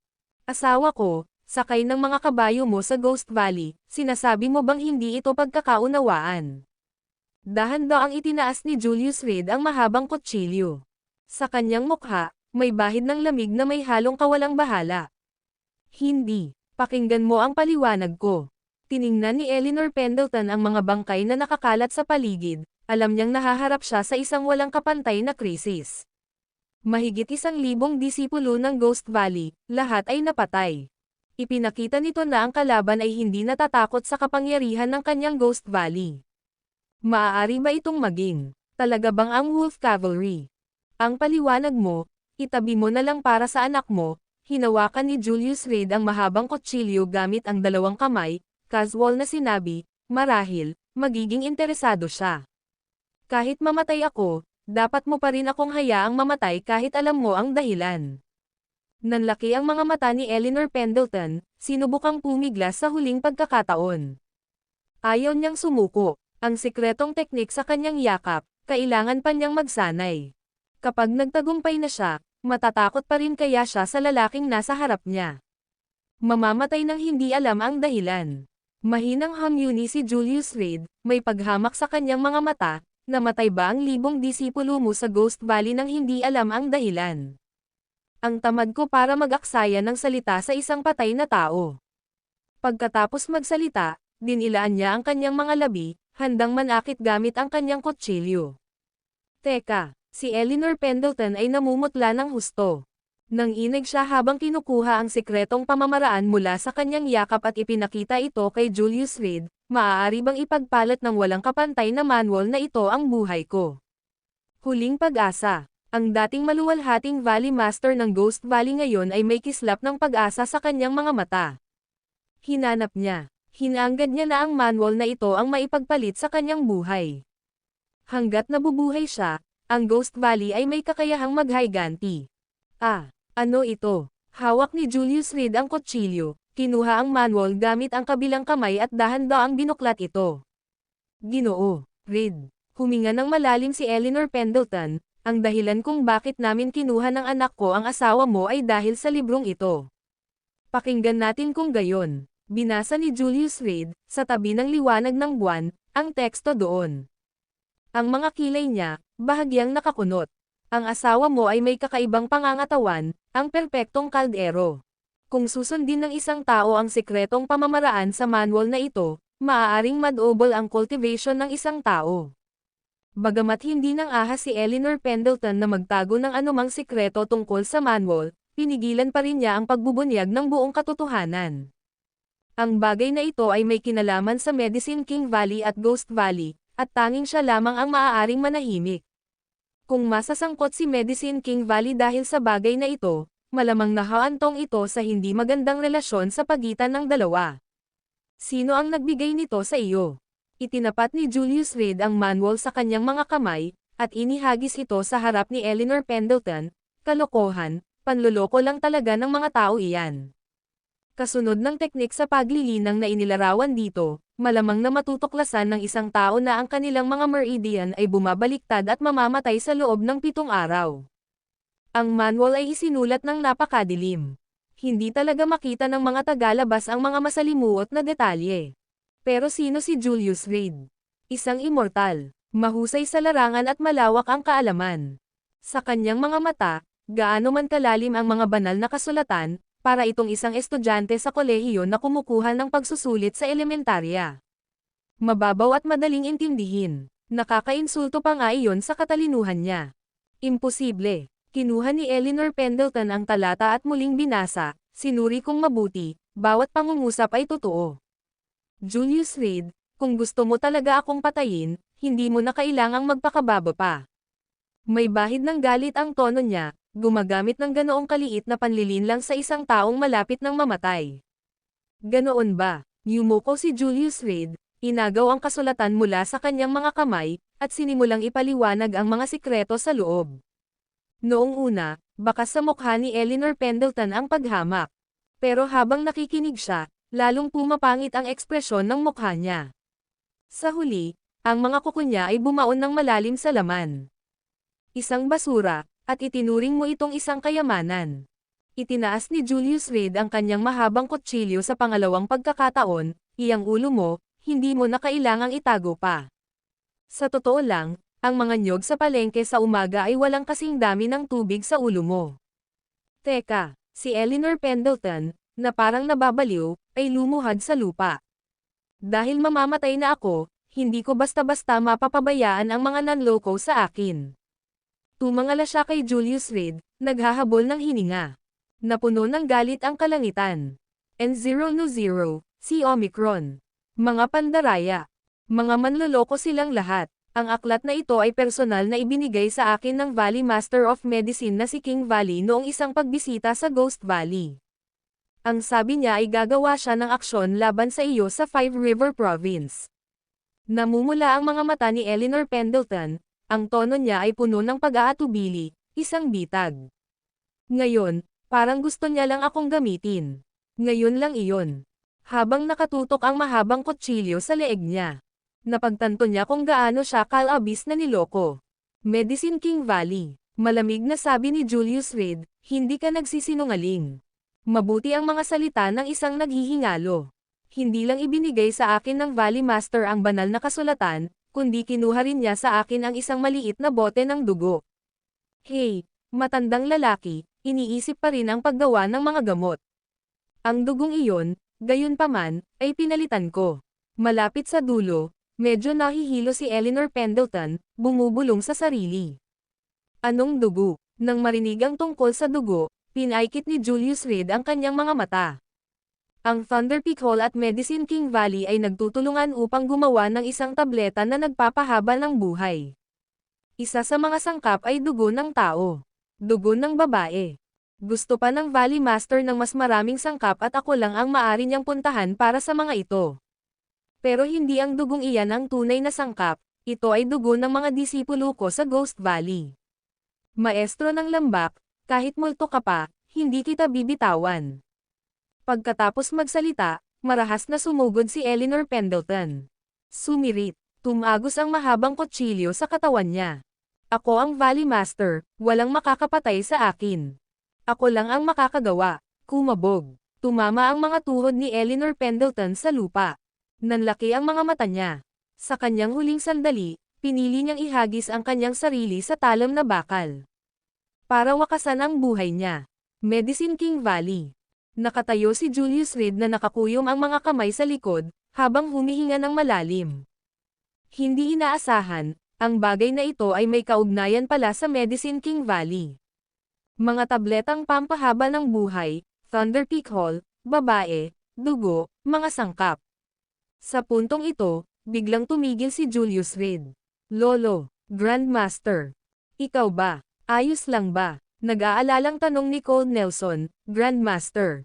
Huwag kang mag-alala. Dahan-daang itinaas ni Julius Reed ang isang kamay, seryoso ang ekspresyon. Isabella, mainit, sinabi niya sa malalim na boses. Pangunahan ang Wolf Cavalry, dumiretso sa Ghost Valley. Kahit baligtarin mo pa ang lugar, ibalik mo si Isabella Worm.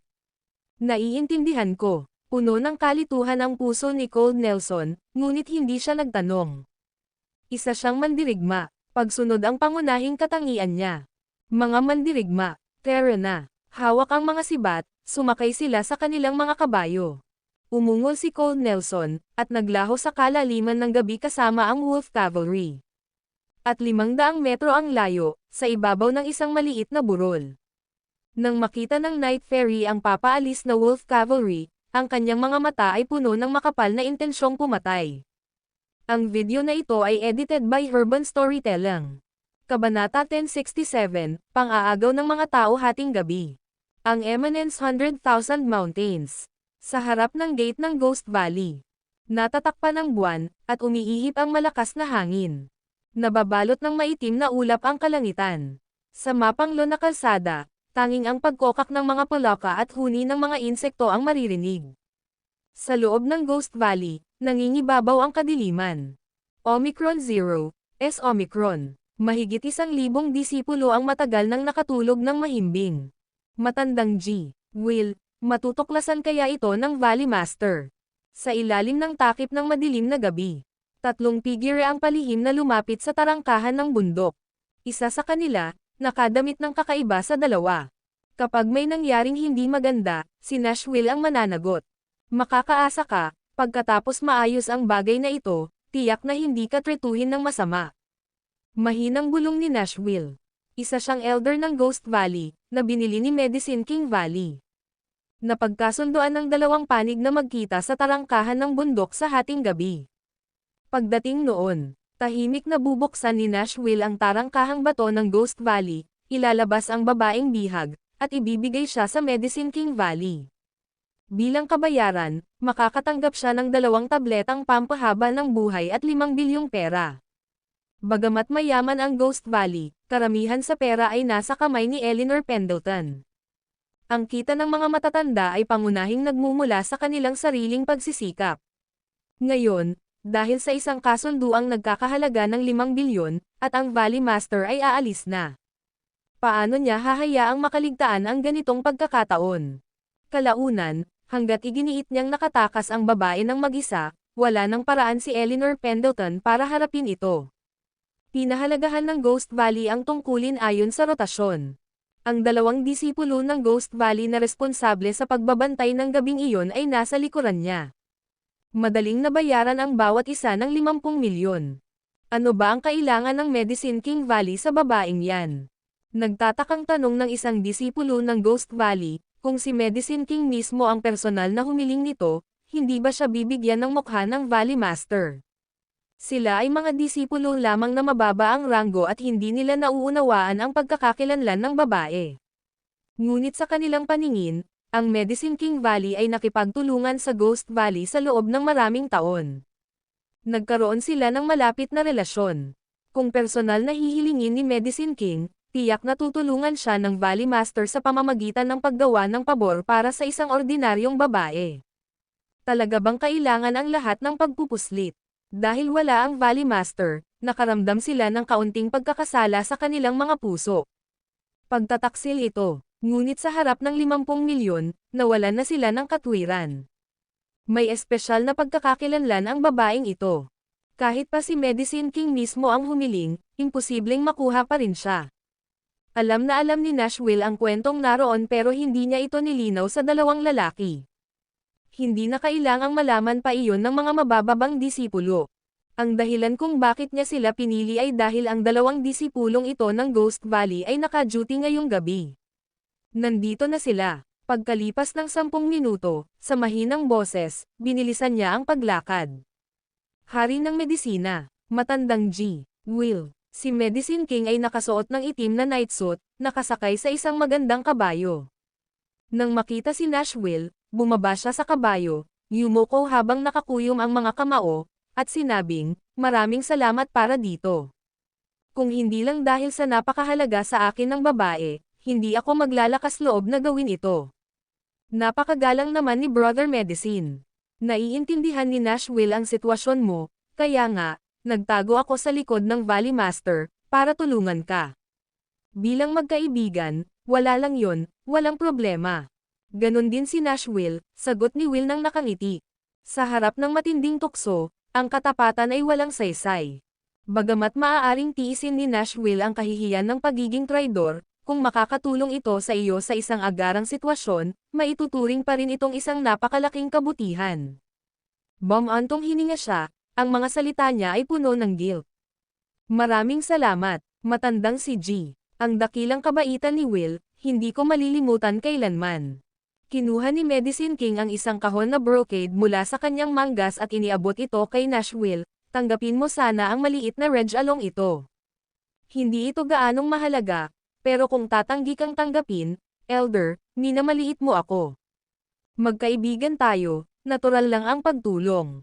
Tatanggi na sana si Nashville, pero agad itong inabot ni Medicine King sa kanya. Hindi nagbibigay ng pagkakataong tumanggi. Dahil ganoon nga, mapagkumbabang sumusunod si Nashville. Maggagabi na, tara na sa loob. Itinago niya ang kahon na brocade at lumingon, iminuwestre gamit ang kanyang kamay. Nang makita ng dalawang disipulo ng Ghost Valley ang senyales, agad na binuksan ang gate. Patagaw silang naglakad ng palihim. Takot na makagawa ng kahit kaunting ingay. Pagsapit ng hating gabi, mahimbing na natutulog ang lahat. Bagamat dahan-daang bumukas ang tarangkahang bato, lumilikha pa rin ito ng mahinang tunog. Pero hindi ito nakakuha ng anumang atensyon. Sa gabi, tanging ang mga disipulong naka-duty at ang elder ng Night Watch ang may susi sa pangunahing gate ng Ghost Valley. Kalahati bawat isa, sa pamamagitan lamang ng pagdikit ng dalawang susi mabubuksan ang gate. Ang hakbang na ito ay upang maiwasan ang sinuman na palihim na mabuksan ang gate. Mahalaga ang usapin noon, kaya mas mabuting maging ligtas palagi. Ngayong gabi, si Nashville ang nagbabantay sa gabi. Matapos suhulan ang dalawang disipulo, tahimik nilang binuksan ang tarangkahang bato. Hari ng medisina, kung maaari po. Inilahad ni Nashville ang kanyang kamay bilang senadorias, dadalhin kita sa kwarto ng babaeng iyon at pagkatapos natin siyang patulugin, diretso mo na siyang ihatid palayo. Lubos na pinahahalagahan. Ang hari ng mga gamot, na nakasuot ng itim, ay nagsuot ng kanyang sombrerong panggabi at tahimik na sumunod sa tatlong lalaki. Ganap na kadiliman. Ginagabayan ng mahinang liwanag, ang grupo ay naglakad sa landas na sementado ng bato. Si Nashville, na pamilyar sa ruta, ay mabilis na nakarating sa silid ni Elwood Thornycroft. Gumawa ng kilos ang hari ng medisina para patahimikin siya. Kumuha siya ng tubo na kawayan mula sa kanyang manggas at dahan-daang hinaypan ito papasok sa bintana. Buksan mo ang pinto. Pagkalipas ng kalahating minuto, sinabi ng hari ng gamot sa malalim na boses. Mag-click. Direktang binuksan ni Nashville ang kandado at palihim na itinulak ang pinto para makapasok. Nandito na ang tao. Isang disipulo mula sa Ghost Valley ang kumuha ng flashlight, tinapon ito ng kanyang damit, hinayaan lamang ang isang napakahinang liwanag na makatakas. Kung may matutuklasang liwanag, lahat sila ay mapapahamak ng husto. Ang kapalaran ng isang taksil ay ang itapon sa hukay ng lobo. Salamat po, Elder G.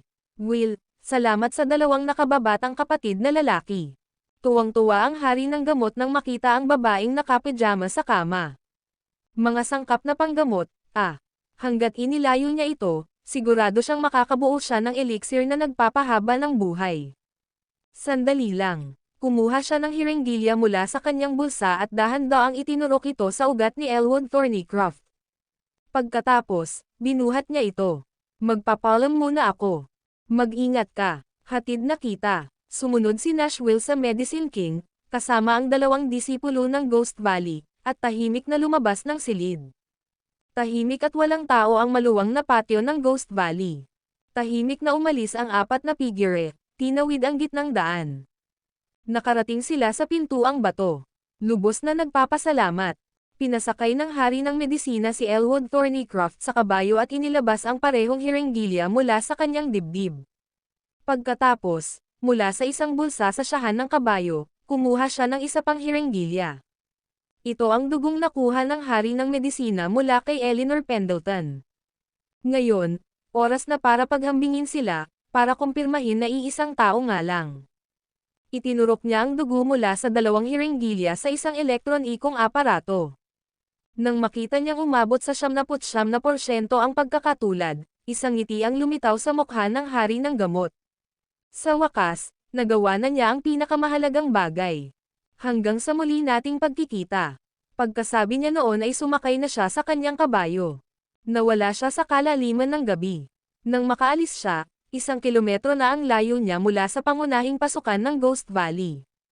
Daan-daang disipulo ng Marshall Gate mula sa Medicine King Valley ang nagsalok ng kanilang mahahabang kutsilyo at sumunod sa Medicine King habang paalis ito. Utang ko ang tagumpay na ito sa kooperasyon ninyong dalawa. Habang pinapanood ang pag-atres ng Medicine King, tumayo si Nashville na nakakuyom ang mga kamay sa likuran at humarap sa dalawang disipulo ng Ghost Valley. Ang gantimpalang ipinangako ko sa inyo, ibibigay ko na ito sa inyo ngayon. Salamat, Elder. Lumapit ang dalawang lalaki, tuwang-tuwa. 50 milyon. Hindi maliit na halaga. Narito. Naningkit ang mga mata ni Nashville, at isang malamig na ngiti ang lumitaw sa sulok ng kanyang labi. Putok. Pumalakpak siya ng malakas. Malakas niyang pinagsalikop ang mga kamay niya. Nagbanggaan ang mga ulo ng dalawang lalaki. Agad na nabasag. Kumatok. Hanggang sa huli, hindi nagkaintindihan ang dalawang lalaki. Kapag patay na ang tusong koneho, niluluto na ang mga tapat na aso. Ngunit biglang lumitaw ang tunog ng mga mabilis na yabag ng paa. Lumingon si Nashville at nakita ang isang nag-iisang figure na nakasakay sa kabayo sa dilim. Papalapit na sa pangunahing gate ng Ghost Valley. Hari ng medisina, may nakalimutan ka ba? Mabilis siyang naglakad palapit para salubungin ang figure. Kumabog. Bumunot ng sibat ang sakay, at direktang tumagos sa lalamunan ni Nashville. Alalahanin ang mga salita ng santo, huwag kang magtiis maliban kay Isabella Worm. Binunot ni Cole Nelson ang kanyang mahabang sibat. Sa likuran niya, ang Wolf Cavalry, parang mga itim na manggagapas, ay sumugod papasok sa Ghost Valley. Ang video na ito ay edited by Urban Storytelling. Kabanata 1068, ang tama at mali Kela Radcliffe. Banal na guro, kasalanan ko po na hindi ko siya naprotektahan ng sapat, parusahan po ninyo ako. Lungsod ng Gonzales, sa loob ng bahay na istilong kanluranin. Lumuhad si Lillian Thompson sa harap ni Julius Reed, ang kanyang mga labi ay may bakas pa rin ng tuyong dugo. Tumayo ka. Dumampot si Julius Reed ng mansanas at mabilis itong binalatan. Gaya ng dati, ang balat ng mansanas ay bumuo ng isang tuloy-tuloy na linya, nang hindi napuputol. Hindi mo kasalanan ang bagay na ito. Alam kong ginawa mo ang lahat ng makakaya mo, at naiintindihan ko. Kumain ka ng mansanas para kumalma ang loob mo. Iniabot niya ang mansanas kay Lillian Thompson, dahan-daang pinunasan ang dugo sa mga labi nito.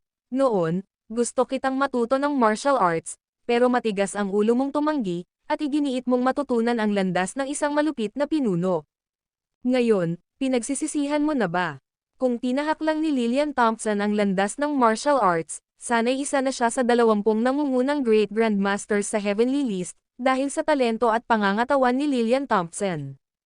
Total, ang 10,000 Mountain Alliance ay nagtataglay ng iba't ibang espiritual na gamot at kayamanan na kayang pagandahin ang isang pambihirang pangangatawan kahit para sa isang ordinaryong tao. Ngunit hindi nakinig si Lillian Thompson at iginiit na matutunan ang pamamaraan ng mapang api. Dahil dito, dumaranas siya ng matinding batikos sa tuwing lumalaban siya. Banal na guro, habang kinukuha niya ang mansanas, may bahid ng luha na palm attack sa mga mata ni Lillian Thompson. Bakit umiiyak? Ibinalik ni Julius Reed ang kutsilyong pangprutas sa mangkok ng prutas. Sino ang nangapi sa iyo? Sabihin mo sa akin. Sa kanyang alaala, si Lillian Thompson ay palaging isang malakas na babae. Hindi siya madaling maluha. Hindi mo kasalanan ang insidente sa Keller Radcliffe. May naglagay ng bitag, na naglalayong patayin ako. Nang maalala ang mga salita ni Eleanor Pendleton, hindi niya maiwasang makaramdam ng sakit ng ulo. Medicine King Valley, sino nga ba talaga ang katuwang nila? At si Isabella Worm, nasa Ghost Valley ba talaga siya? Isang sunod-sunod na tanong, na ang mga sagot ay malalaman lamang kapag lumabas na si Cole Nelson mula sa Ghost Valley. Boss, naayos na po lahat ng mga bangkay sa kalsada. Maya-maya lang ay tumawag si Aaron Jackson. Pagkatapos umalis sa Five River Province, inatasan ni Julius Reed si Aaron Jackson na linisin ang kalye. Libu-libong bangkay, kasama ang mga kabayong pandigma. Kung hindi lilinisin, tiyak na magdudulot ito ng pandaigdigang sensasyon. Sige, bumalik ka na at magpahinga ng maaga. Ibinaba ni Julius Reed ang telepono at inilapag ito sa mesa. Sinulyapan niya ang Rolex sa kanyang pulso, 3:00 na ng madaling araw. Ang huling beses na nakita kitang umiyak ay malamang ilang dekada na ang nakalipas. Dahan-daang hinaplos ni Julius Reed ang buhok ni Lillian Thompson, habang tumatawa, sa edad natin ngayon, ano pa ang maiiyakan? Tumango si Lillian Thompson, habang maingat na tinitingnan ang mansanas na hawak niya. Banal na guro, kung nandito lang sana si Isabella Worm, hindi ko pa ba mapapala ang mansanas na ito? Tumangala siya na medyo naaasar, at mariing kinagat ang labi. Sa DeMarco Mount, mansanas lang ang binalatan mo para sa kanya. Marahil hindi mo alam, pero naiinggit kaming tatlo noon. Habang nagsasalita siya, dahan-daang kinagat ni Lillian Thompson ang mansanas, isang nasiyahan ng ngiti ang lumapad sa kanyang mukha. Mansanas lang yan, ganyan ba talaga kamahal? Sandaling tumigil si Julius Reed, bahagyang nagulat, habang nakatingin sa kanya, kung gusto ninyong lahat ng isa, kailangan lang ninyong humingi. Bagamat siya ang banal na guro, palagi siyang madaling lapitan at hindi malupit sa mga taong malapit sa kanya. Mga babae rin kami, nagsalita si Lillian Thompson sa malungkot na tono. Bam! Tunog. Noon lang. Kinatok ang pinto. Sino yan? Agad na nabawi ni Lillian Thompson ang kanyang malarena na bangis. Maingat at atubili niyang inilagay ang mansanas sa mesa, tumayo, at bumunot ng 2 kutsilyong bakal mula sa kanyang bota. Dapat, ang diwata ng gabi. Tumayo si Julius Reed at naglakad papunta sa bintana. Nagpatuloy sa pagpapatrolya ang mga gwardya sa ibaba, ipinapahiwatig na ang bisita ay isang pamilyar na tao. Simula nang bumalik siya, hindi na niya nakita ang diwata ng gabi. Bumukas ang pinto, nakatayo sa labas si Keller Radcliffe. Diwata ng gabi, nasaan ka noong kinidnap ang asawa ng banal na guro? Hindi tumabi si Lillian Thompson bagkos ay hinaranggan niya ang pintuan, at matalas na nagtatanong, magsalita ka. Kung hindi mo ipapaliwanag ang sarili mo ngayon, hindi ka makakapasok. Siya at si Windy Johnson ay nakipaglaban sa isang madugong labanan, ang diwata ng gabi ang siyang kumuha kay Keller Radcliffe. Kalaunan, iniligtas sila ni Julius Reed sa Five River Province. Nawala na ang diwata ng gabi. Ngayon lang siya nakabalik. Ito ay likas na kain na hinala. Nakatayo rin si Julius Reed sa loob ng silid habang nakakuyom ang mga kamay sa likod, malamig na nagmamasid. Gusto rin niyang marinig ang paliwanag ng Night Fairy. ang madaling pagdukot kay Kela Radcliffe at ang pagkawala ng Night Fairy. Hindi ito nagtugma, kayong lahat, pero sa may pintuan, mukhang natatarante si Kela Radcliffe. Hindi rin normal ang kulay ng kanyang kutis. Asawa. Biglang sumugod si Kela Radcliffe. Tumigil ka. Iniunat ni Lillian Thompson ang kanyang kamay at direktang itinumba si Kela Radcliffe sa lupa. Tumama ang ulo ni Radcliffe sa lupa at napaupo siya sa sakit. Lolo, ito po, nanigas si Lillian Thompson at natigilan. Kahit si Julius Reed ay medyo nagulat. Ang kilos at asal ngayon ay tila hindi katulad ng sa Night Fairy. Si Kela Radcliffe talaga iyon. Anong nangyayari? Yumuko si Julius Reed at hinawakan ang palso ng Kela Radcliffe na nakadapa sa lupa. Hindi ba ikaw ang diwata ng gabi? Panay ang kanyang paghinga, ngunit walang lakas. Ito ay isang ordinaryong tao. Tumayo siya at dumiretso papasok ng bahay. Hinawakan niya ang palso ng Kela Radcliffe na nasa kama. Magulo ang palso, parang may puwersang patuloy na dumadaloy dito. Kakaiba talaga. Mariin na kinunot ni Julius Reed ang kanyang mga kilay, nakatayo sa harap ng kama ng tulala. Lumalabas na ang taong nasa kama ay posibleng ang Night Fairy. Samantalang ang nakahiga sa lupa ay ang tunay na Kela Radcliffe. Huminga siya ng malalim at lumabas ng kwarto. Sabihin mo sa akin, anong problema? Asawa, may takot at kaunting pagkahilo na sabi ni Kela Radcliffe, matapos atakehin sa daan. Ang Night Fairy ay nagpalit ng anyo sa akin at itinapon ako sa kalagitnaan. Nagtago ako sa tabi ng kalsada at nanatili roon hanggang ngayon bago ako naglakas loob na bumalik. Habang nagsasalita siya, labis siyang natarante. Ako. Natatakot na ako ng sobra. Grandmaster, maaari ba itong? Labis na nagulat si Lillian Thompson, maaari kayang ang nakahiga sa kama ay ang Night Fairy. Kinuha niya ang anyo ni Kela Radcliffe at dinukot. Ngayon tila, iisa na lang ang paliwanag. Asawa, ang diwata ng gabi. Ayos lang ang Night Fairy, di ba? Bumangon si Kela Radcliffe mula sa lupa, akmang lalakad na palapit dito, ngunit biglang nahimatay. Mag-ingat ka, humakbang paarap si Lillian Thompson at niyakap siya. Kasabay nito, inilagay niya ang isang kamay sa ilalim ng ilong ni Kela Radcliffe. Nawalan siya ng malay dahil sa sobrang pagkabigla. Tumangala siya kay Julius Reed. Titingnan ko. Agad na tumayo si Julius Reed at iniabot ang kanyang kamay. Sige, dalhin na natin siya sa kwarto.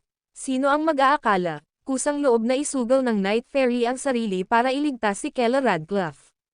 Tumanggo siya ng may kaunting seryosong pag-iisip, hindi natin naintindihan ang Night Fairy kanina lang. Kasalanan ko to, hindi ko dapat siya pinagdudahan. Binuhat ni Lillian Thompson si Kela Radcliffe papunta sa isa pang kwarto. Pagkaalis ng dalawa, si Julius Reed ay nakatayong mag-isa sa sala. Walang tigil ang paglakad pabalik-balik. Medyo hindi inaasahan ang sitwasyon.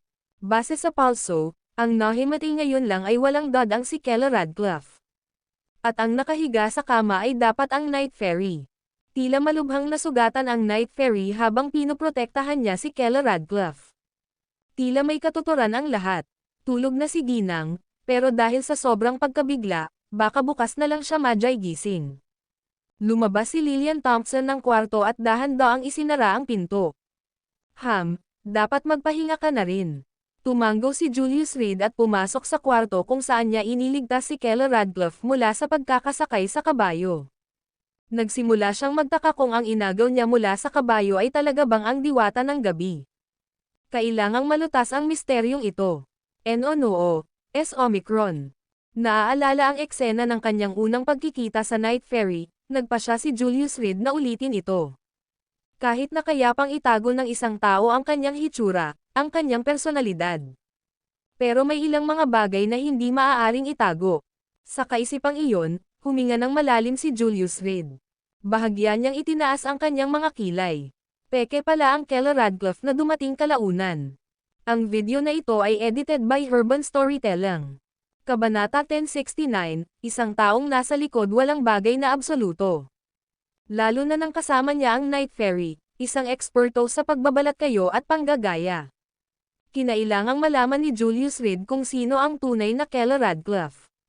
Bagamat hindi siya malinlang ng paghawak, napakahalaga ng bagay na ito. NONO, 0. Hinawakan niyang muli ang pulso ni Kela Radcliffe, sinimulang damhin ang pagtibok ng pulso. Magulo noon. Sobrang magulo. Hindi ito katulad ng pulso ng isang ordinaryong tao. Pero sa ngayon, stable na ang vital signs ni Kela Radcliffe, mahimbing lang ang kanyang tulog. Wala na lang magawa si Julius Reed para maghintay. Tumayo siya, lumabas ng kwarto, at naglakad patungo sa kwarto kung saan dapat naroon ang Night Fairy. Siyempre, pansamantalang palagay lamang iyon. Madilim ang silid, walang nakabukas na ilaw. Ngunit malinaw pa ring nakikita ng mga mata ni Julius Reed ang lahat.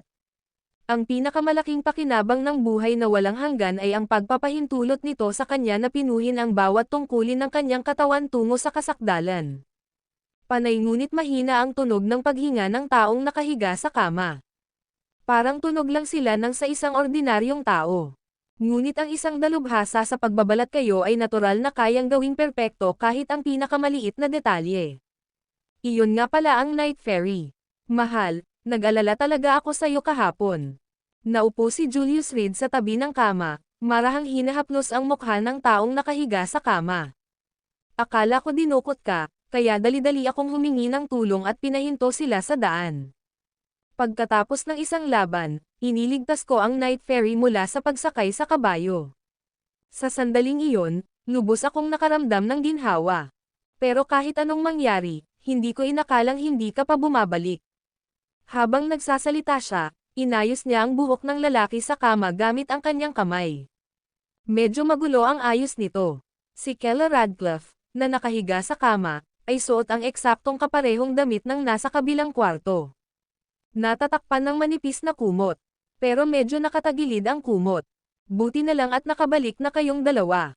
Tumayo si Julius Reed, dahan-daang itinaas ang kumot gamit ang kanyang kamay, at saka muling tinakpan ang Kela Radcliffe. Pero habang nagtatakip ng kumot, hindi sinasadyang nahawakan niya ang isang bahagi ng katawan.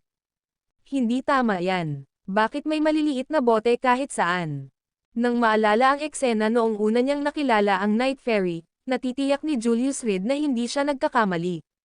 May isang daya. Ang desisyong nagawa na niya ay hindi inaasahang nakatanggap ng isa pang sorpresa. Mahal, tutulungan kitang magpalit ng pajama. Walang paligoy-ligoy pang tumayo si Julius Reed at binuksan ang aparador. Ang silid na ito ay dating silid panood. Matapos iligtas si Bamboo Whittaker, ito ay naging silid na ni Bamboo Whittaker. Puno ang aparador ng mga panloob ni Bamboo Whittaker. Naku po, dahan-daang hinalughog ni Julius Reed ang mga ito, ang ilan sa mga sukat ng panloob ay mas malaki pa kaysa sa kay Kela Radcliffe. Casual niyang hinubad ang kanyang damit pantulog at naglakad papunta kay Kela Radcliffe. Pagkatapos, sinimulan niya siyang habaran. Sa teknikal na pag-uusap, ito ang kanyang asawa. Mukhang wala naman talagang problema. Matapos palitan ni Julius Reed ang damit pantulog, lumabas siya ng kwarto at isinara ang pinto. Sa katunayan, may mga bagay talaga na hindi kayang itago. Ang bumalik kalaunan ay ang Night Fairy. Biglang naging interesante ang sitwasyon. Ano nga ba ang layunin ng Night Fairy sa pagpapanggap bilang si Kela Radcliffe? Napaisip siya ng malalim. Bigla, isang sigaw ang nagmula sa silid kung saan naroon ang tunay na Kela Radcliffe. Mabilis na itinulak ni Julius Reed ang pinto at pumasok. Pagpasok pa lang niya, nakita niya si Kela Radcliffe na namimilipit sa sakit sa kama. Sampal. Binuksan ni Julius Reed ang ilaw, at nang makita niya ang tanawin sa harap niya, agad na lumubog ang puso niya. Namumula ang mukha ni Kela Radcliffe, mahigpit na nakanganga ang kanyang mga ngipin, nakahawak ang kanyang mga kamay sa mga kumot, at naninigas din ang kanyang mga binti. Walang pag-aalinlangan, hinawakan ni Julius Reed ang pulso niya. Bumilis ang tibok ng puso. Parang may sumasabog palabas sa katawan ni Kela Radcliffe. Kung nagpumiglas pa sila, malamang kalahati na lang ng buhay ang natitira sa kanila. Konstitusyon. Walang tigil na naglalakad si Julius Reed sa silid at biglang tinampal ang noo niya. May naalala siya. Sa Moon City, alam niya na si Kela Radcliffe ay may espesyal na konstitusyon.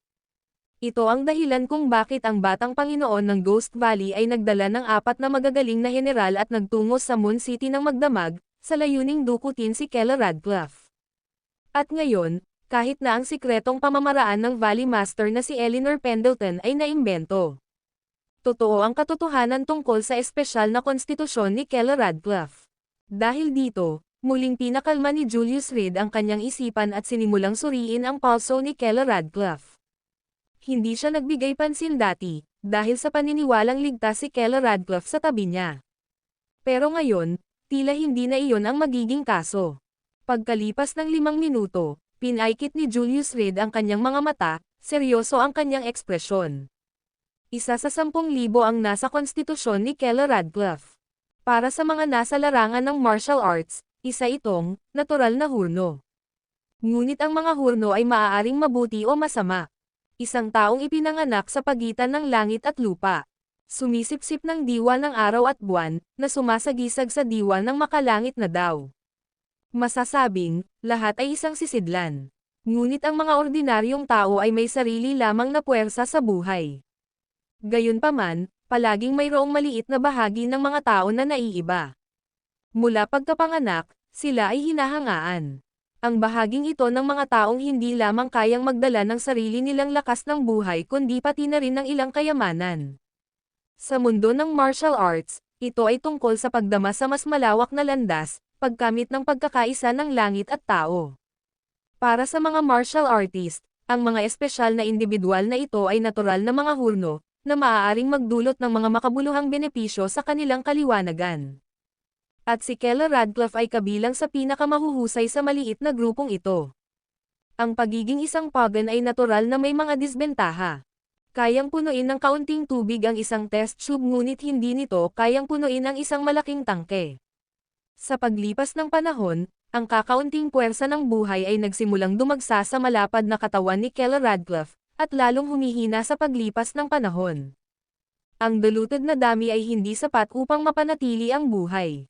Idagdag pa riyan, ang posibilidad na matakot ngayon ay nagdulot ng kaguluhan sa panloob na enerhiya ni Keller Radcliffe, na naglalapit sa mapalad na araw na iyon. Punuan. Pinaikit ni Julius Reed ang kanyang mga mata. Nang malaman niyang hindi nagkataon ang kanyang pagdating sa Gonzales City, pinagnilayan niya ng malalim ang lahat ng bagay sa kanyang paligid.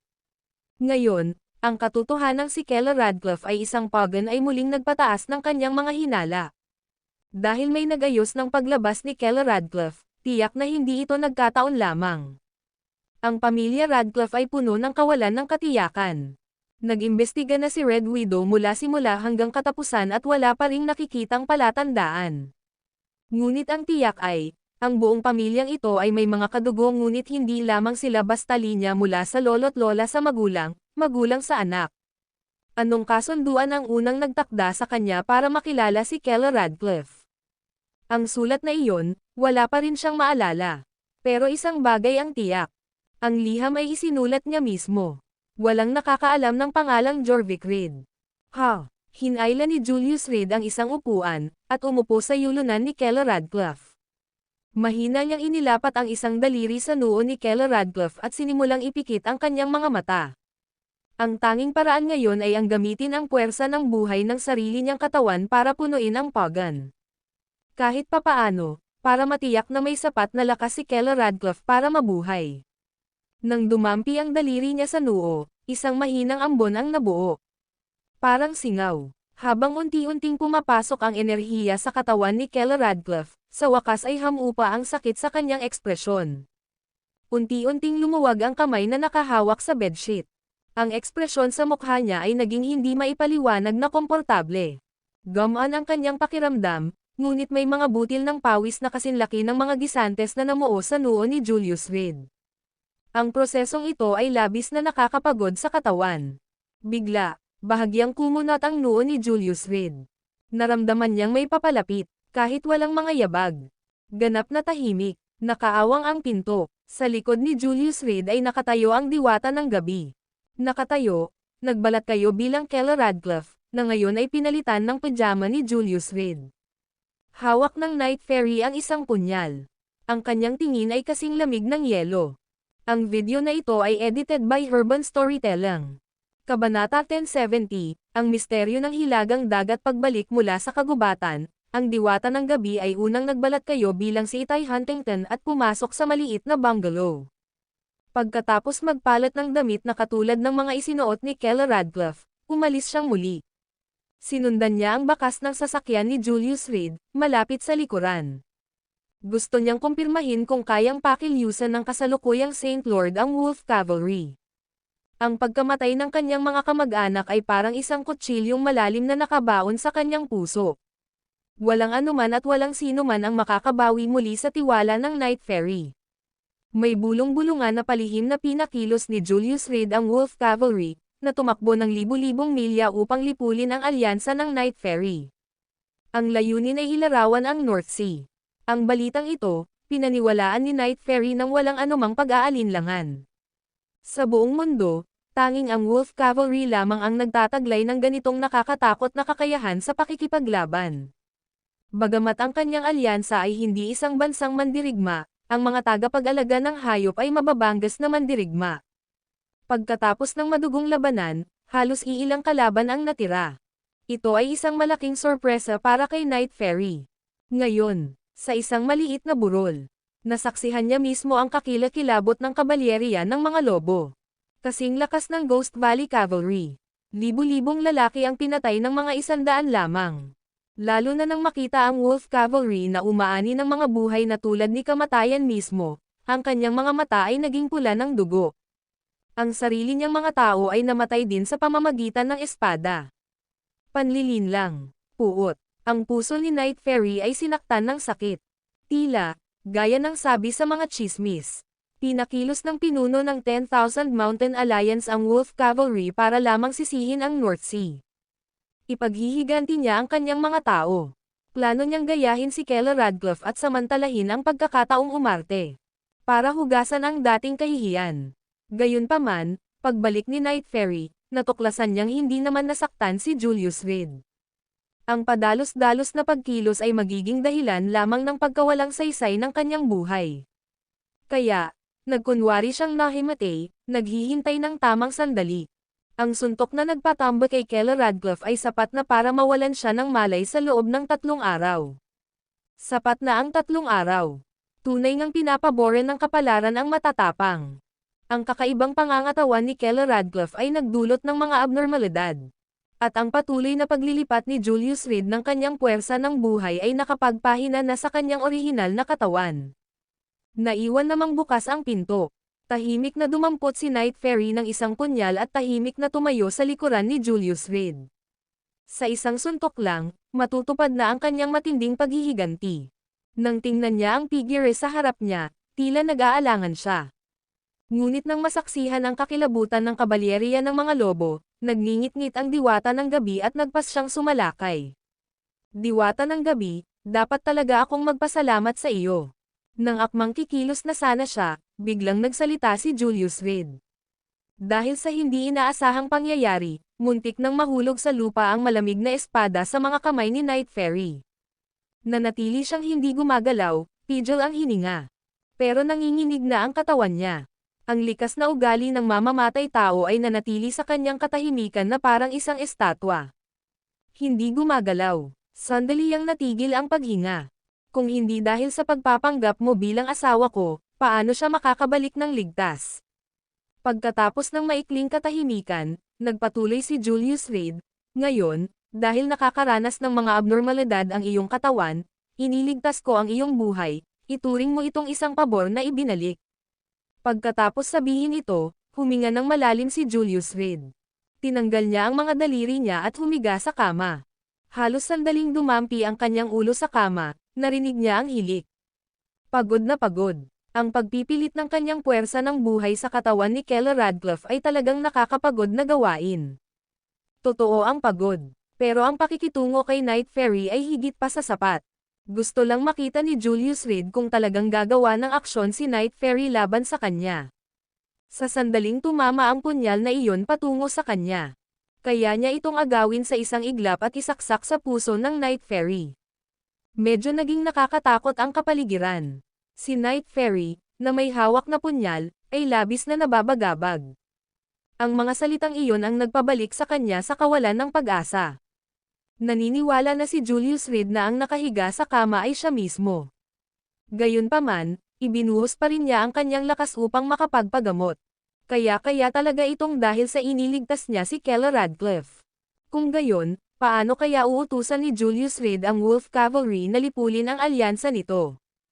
Ang isang taong walang awa ay hindi talaga sasayangin ang sarili niyang lakas ng loob para lang tretuhin ang ibang tao. Posible kayang hindi totoo ang mga tsismis. Paulit-ulit na iginalaw pataas at pababa ng kamay ni Night Fairy ang punyal. Mabigat ang kanyang mga hinala. Hindi siya kailanman nagtiwala kahit kanino. Sa katunayan, lahat ng henerasyon ng Night Fairy ay pareho rin. Sila ay mga nag-iisa. Dahil sa kanilang likas na pagmamalaki, hindi sila kailanman nakihalubilo sa iba. Sa pamamagitan lamang ng pananatiling mapagmatsyag ay mabubuhay sila ng mahabang panahon. Ito ang credo ng diwata ng gabi. Ang credo ng isang mamamatay tao. Bukod sa kanilang sarili, wala na silang ibang pagkatiwalaan. Sa wakas, huminga ng malalim ang Night Fairy at tumalikod. Ayaw niyang magkamali sa pagpatay ng isang inosenteng tao. Kahit na ito na ang pinakamalapit na pagkakataon para sa paghihiganti. Pagkatapos niyang umalis, itinaas ni Julius Reed ang kanyang ulo, ang kanyang mga titig ay malalim at makahulugan habang nakatingin sa pinto. May mali, madali sanang patayin ang Night Fairy. Pero gustong malaman ni Julius Reed ang katotohanan. O sa halip, ang planong gawin ng Night Fairy, na nagbalat kayo bilang Keller Radcliffe. Ang gusto niyang makamit, tahimik na naglaho ang gabi. Sa silangan, dahan-daang lumitaw ang isang maputlang bahid ng bukang liwayway. Hindi makatulog ang diwata ng gabi. Napakaraming kalituhan ang tumatakbo sa kanyang isipan, na imposibleng may waksi. Nang pumunta siya sa sala at nadatnan si Julius Reed na mahimbing na natutulog. Lumabas na lang siya ng bahay para maglakad-lakad pababa. Ang mga aksyon na nakakaubos ng sigla ay maaaring maging lubhang nakakapagod. Bukod dito, ang halos tahimik na galaw ng Night Fairy ang nagbigay daan sa kanya upang malayang makagalaw ng hindi napapansin. May bahid ng lamig ang hangin sa labas. Yumuko ang Night Fairy, bahagyang nakakunot ang kanyang mga kilay.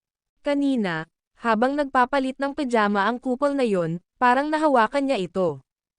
Habang iniisip ito, bahagyang namula ang kanyang mga pisngi. Mula pagkabata, ang Night Fairy ay hindi pa naging ganito kalapit sa isang taong hindi niya kasekso. Pero, naupo siya sa hagdan pababa, walang tigil sa pag-ukit sa semento gamit ang kanyang punyal. Unti-unting pinakalma ng malamig na simoy ng tagsibol ang diwata ng gabi. Tumangala siya sa tumutubong damo sa harap niya, habang ang kanyang mga iniisip ay bumabalik sa alaala. Ang isang mamamatay tao ay may malamig na pag-iisip. Hindi naiiba ang Night Fairy. Sinimulan niyang bilangin ang lahat, mula nang matagpuan siya ng mga taong iyon at utusan siyang gumawa ng mga maskara gamit ang supervisory token ng 10,000 Mountain Alliance. Hanggang sa mga salitang sinabi ni Julius Reed kamakailan. Ang 10,000 Mountain Alliance at ang North Sea ay matinding magkaaway. Mga kaaway na hindi mapagkakasunduan. Walang duda tungkol dito. Sa magkabilang panig, tiyak na may nagsisinungaling. At ang nagsinungaling ay tiyak na ang tunay na salarin. Pero habang tumatagal ang kanyang pag-iisip, lalo lamang nagiging magulo ang kanyang mga iniisip. Kung ito ay gawain ng North Sea, ano ang kanilang layunin? Para ba itong himukin siyang maghiganti kay Julius Reed? Kung ito ay isang paghihiganti ng 10,000 Mountain Alliance, bakit hindi nila siya pinatay? Ano ba Radcliffe? Noon lang, may lumapit na babae mula sa di kalayuan. Sa gate, mahinang sumigaw ang babae.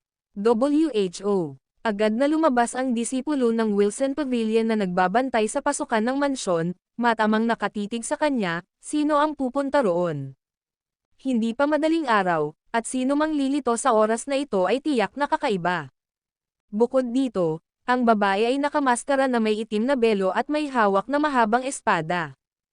Hindi nakilala ng diwata ng gabi ang babaeng ito. Pero siya na ngayon ay si Keller Radcliffe. Wala lang yun.